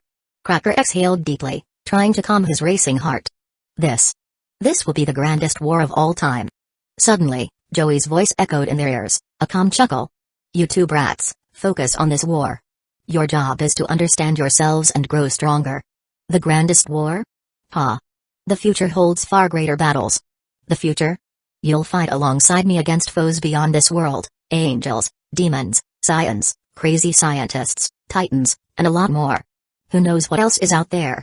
The mere mention of these possibilities sent their blood boiling with excitement. After all, they were still young. If youth isn't wild and ambitious, then what is it? Hell yeah. Let's go. Their fighting spirit surged, drawing the attention of those around them. Even Rox himself glanced over at Linlin's group, narrowing his eyes. Rox thought to himself, strange. I feel like someone's watching me, but I can't sense anything. Whatever. I don't have time for that now. Celestial dragons, I'm coming for your heads. God Valley. The island was split into two distinct atmospheres. The rear was brightly lit, filled with laughter and revelry. The celestial dragons were indulging in their hedonistic pleasures, laughing maniacally, enjoying gladiatorial fights between slaves, and flaunting their wealth. As for the Rox pirates' imminent attack? They couldn't care less. As world nobles, they believed they were untouchable. Why bother worrying about some lowly pirates? Their party would go on uninterrupted. Meanwhile, at the front of the island, things were vastly different. The Navy and CP organizations had gathered here in full force, ready to defend. Garp clenched his fists tightly, his face twisted in anger. He wanted to speak out, but Sengoku and Zephyr held him back. Truthfully, it wasn't just Garp. The faces of every Marine present were grim. They were here to fight the Rox pirates, putting their lives on the line, while the Celestial Dragons partied as if nothing was happening. It was an insult to everything they stood for. But what could they do? They focused their anger on the battlefield ahead.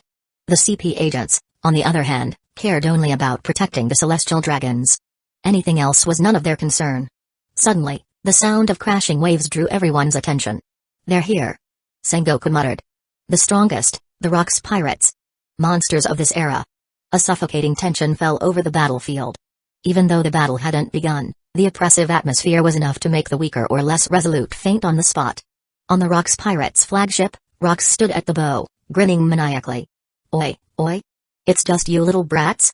Where are those old geezers? He referred, of course, to Garp, Sengoku, and Zephyr, who were mere juniors compared to him. From the Marines, Kong, the commander-in-chief, stepped forward. Rox. You dare show your face here? This is a place of absolute justice. Your tyranny ends here. Absolute justice? Rox sneered. Don't make me laugh. Sure, I'm no saint, But those celestial dragons? They're worse scum than any pirate. Don't insult me with your jokes, old man. Kong's expression darkened but didn't respond. Rox wasn't wrong, after all. At that moment, two more figures emerged, Karasu, Black Crow, and Byakko, White Tiger. The three legendary admirals of the era stood ready. Rox grinned. Finally, some worthy opponents. Let's get started. He drew his sword, raising it high. Boys. Destroy God Valley. All the treasure you find is yours. And for every celestial dragon you kill, I'll pay 5 billion Baileys. Rah! The pirates erupted in madness, surging forward with bloodlust. Inside the mirror dimension, Joey remained calm, though Mundi and Custard were visibly tense. This war. Joey said, it's just a joke. Rox thinks he can overthrow the world government with a single pirate crew? Ridiculous. Mom, just play along, but don't take it seriously. Linlin laughed cheerfully. Joey. My sweet Joey. Worried about Mama? Don't worry. Mama won't do anything foolish. Joey sighed internally. You? Not do anything foolish? Yeah, right. He thought about the blue dragon fruit she gave to Kaido. What was she thinking? Giving such a precious fruit to him. While ignoring her own children? Joey couldn't take any chances with her impulsive decisions. Mundi muttered, Big bro, you're the only one Mom listens to. Nobody else can convince her of anything. Joey chuckled. That's because you don't know how to talk to her. Treat her like a child, go along with her whims most of the time, but stand firm on important matters. Really? Yeah. But if you try it, she'll probably hit you. The two sisters fell silent. Clearly, Joey's privilege as her favorite was undeniable. Joey laughed. Relax. The war's just starting. Let those pirates wear themselves out. We'll make our move when the time is right. He toyed with a peculiar gemstone in his hand, his eyes narrowing. With Joey's reassurance, Mundi and Custard began to calm down. The God Valley War had officially begun, the grandest battle in pirate history. Chapter 71, War to the Top. Kill them. Slaughter those celestial dragons. This is our war to the top. Kahaha. Amid the chaotic laughter, Rox was like a man possessed, his wild roars echoing endlessly across the battlefield. Roar. Countless pirates charged into the fray like madmen, unleashing their unrestrained fury. Counterattack. Hold the line. Compared to the others, Sengoku was the one taking charge, coordinating the battlefield. In fact, calling him the commander-in-chief wouldn't be an exaggeration. For justice. For justice. The Navy soldiers thumped their chests with one hand, their sheer presence radiating a formidable and awe-inspiring energy. Watching the unwavering resolve of the Marines, Joey couldn't help but sigh in admiration. Say what you will, but the Navy is truly the only force in this world that exists solely for peace. They uphold order on the seas, preventing this world from plunging into the chaotic warring states era of clashing warlords. Huh? Tilting her head, Mundi asked curiously, Big brother, do you really hold the Navy in such high regard? Joey explained patiently, Mundi, what do you think? Me? Mundi seemed lost in thought but couldn't find the right words to respond. Joey continued, the Navy maintains balance in this world. If they were to suddenly stop their operations, countless nations would descend into chaos. Pirates would run rampant, and governments would struggle to maintain peace. At that point, the entire world would spiral into an era of warring factions. Mundi pondered for a moment before replying hesitantly, so, according to what you're saying, if the Navy just stopped supervising, then many countries would. As she spoke, Mundi suddenly realized something and gasped. Wait. She inhaled sharply and looked at Joey with wide eyes. Big brother. If the Navy were gone, pirates would attack nations, and once these countries have a reason to retaliate, those people. Joey nodded approvingly. Exactly, Mundi. Think it through. Whether I'm right or wrong, you need to analyze the situation. Just as you said, without the Navy, pirates would target nations, and what happens next? Mundi nodded, her expression serious. Those with ambitions. Right now, their schemes are kept in check by the Navy's justice. If that balance disappears, they'd go berserk in an instant. Joey smiled, clearly pleased. Good. You're starting to think critically. Remember, this isn't urgent for now. The war has just begun. What we need is an opportunity, a moment to step into the battlefield. Mundi and Custard watched the battlefield intently. This kind of war was an unmissable experience. Even if they didn't participate, just observing could teach them invaluable lessons. For those who study battles, such moments are incredibly enlightening. Humphrey. Zephyr sneered as he squared off against the enemy. Hey, hey. Golden Lion, are you seriously trying to break through our defenses? Do you think it's that easy? Jahahahaha. Shiki grinned maniacally. You troublesome bastard. If you're here to cause problems, then I'll just kill you first. After that, I'll deal with those damn celestial dragons. Zephyr remained calm. Unfortunately for you, that's not going to happen. Black Arm. Finger Pistol. The Six Powers technique, when wielded by Zephyr, reached its absolute peak. With terrifying armament hockey infused into his attack, Zephyr launched a strike so powerful it seemed to obliterate everything in its path. Despite being called a finger pistol, in his hands, it hit with the force of an explosive warhead. Zephyr and Shiki clashed fiercely, neither yielding an inch. Currently, both men stood at silver rank level 3. These weren't the weakened versions of Zephyr and Shiki from the future. No, this was their prime, monsters in their peak form. The future Zephyr, who would lose his family, his students, and even his right arm, was still far off. The future Shiki, who would lose his legs and have a ship's wheel lodged in his head, was still just a nightmare yet to come. At this moment, both men were in their strongest state, capable of drawing out 100%, even 120% of their abilities. That confidence radiated from their every move. How terrifying! Katakuri murmured in awe. Golden Lion and Black Arm. Are they even human? To witness their overwhelming strength in person was something he could never have imagined.